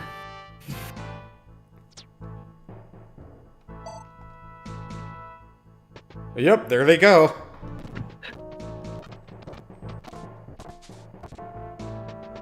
Oh, that's interesting. I mean, that actually, like, if you were doing like an Iron Man or something. Yep. I feel like that would make this map, like, pretty reliable. Because you could just deal with these Draco Knights at, like, your leisure. Without having to, deal with all the dudes. Yeah, sort of. Because I assume... Well, I don't know. If I were to unbreak this formation, would they start Then they start coming. again? Yep. Yeah. So if you want, you can try, like... Is the guy always like that? Yeah, I mean, I guess so. But it's not. It's only relevant, like, on a few maps. Yeah. Alright, that is where I'm going to stop for today. Thank you for coming on with me, Sed. It was cool to get so much insight about the hack. Yeah, and just FE5 in general, I'm sure. Yeah. Alright. Chatters, thanks for hanging out. Thursday is going to be Three Houses draft. Saturday is going to be Baldur's Gate again. Depending on what my schedule looks like, I want to try to fit in another Forseti's Cut stream. Maybe Friday or Sunday. I'll keep you guys updated on that. I can say Friday would definitely be the best day. Actually, I'm not sure. I'll get back to you on when would be the best day. Yeah. All right. Yeah, but yeah, thanks. Yep. And thanks for having me. Of course.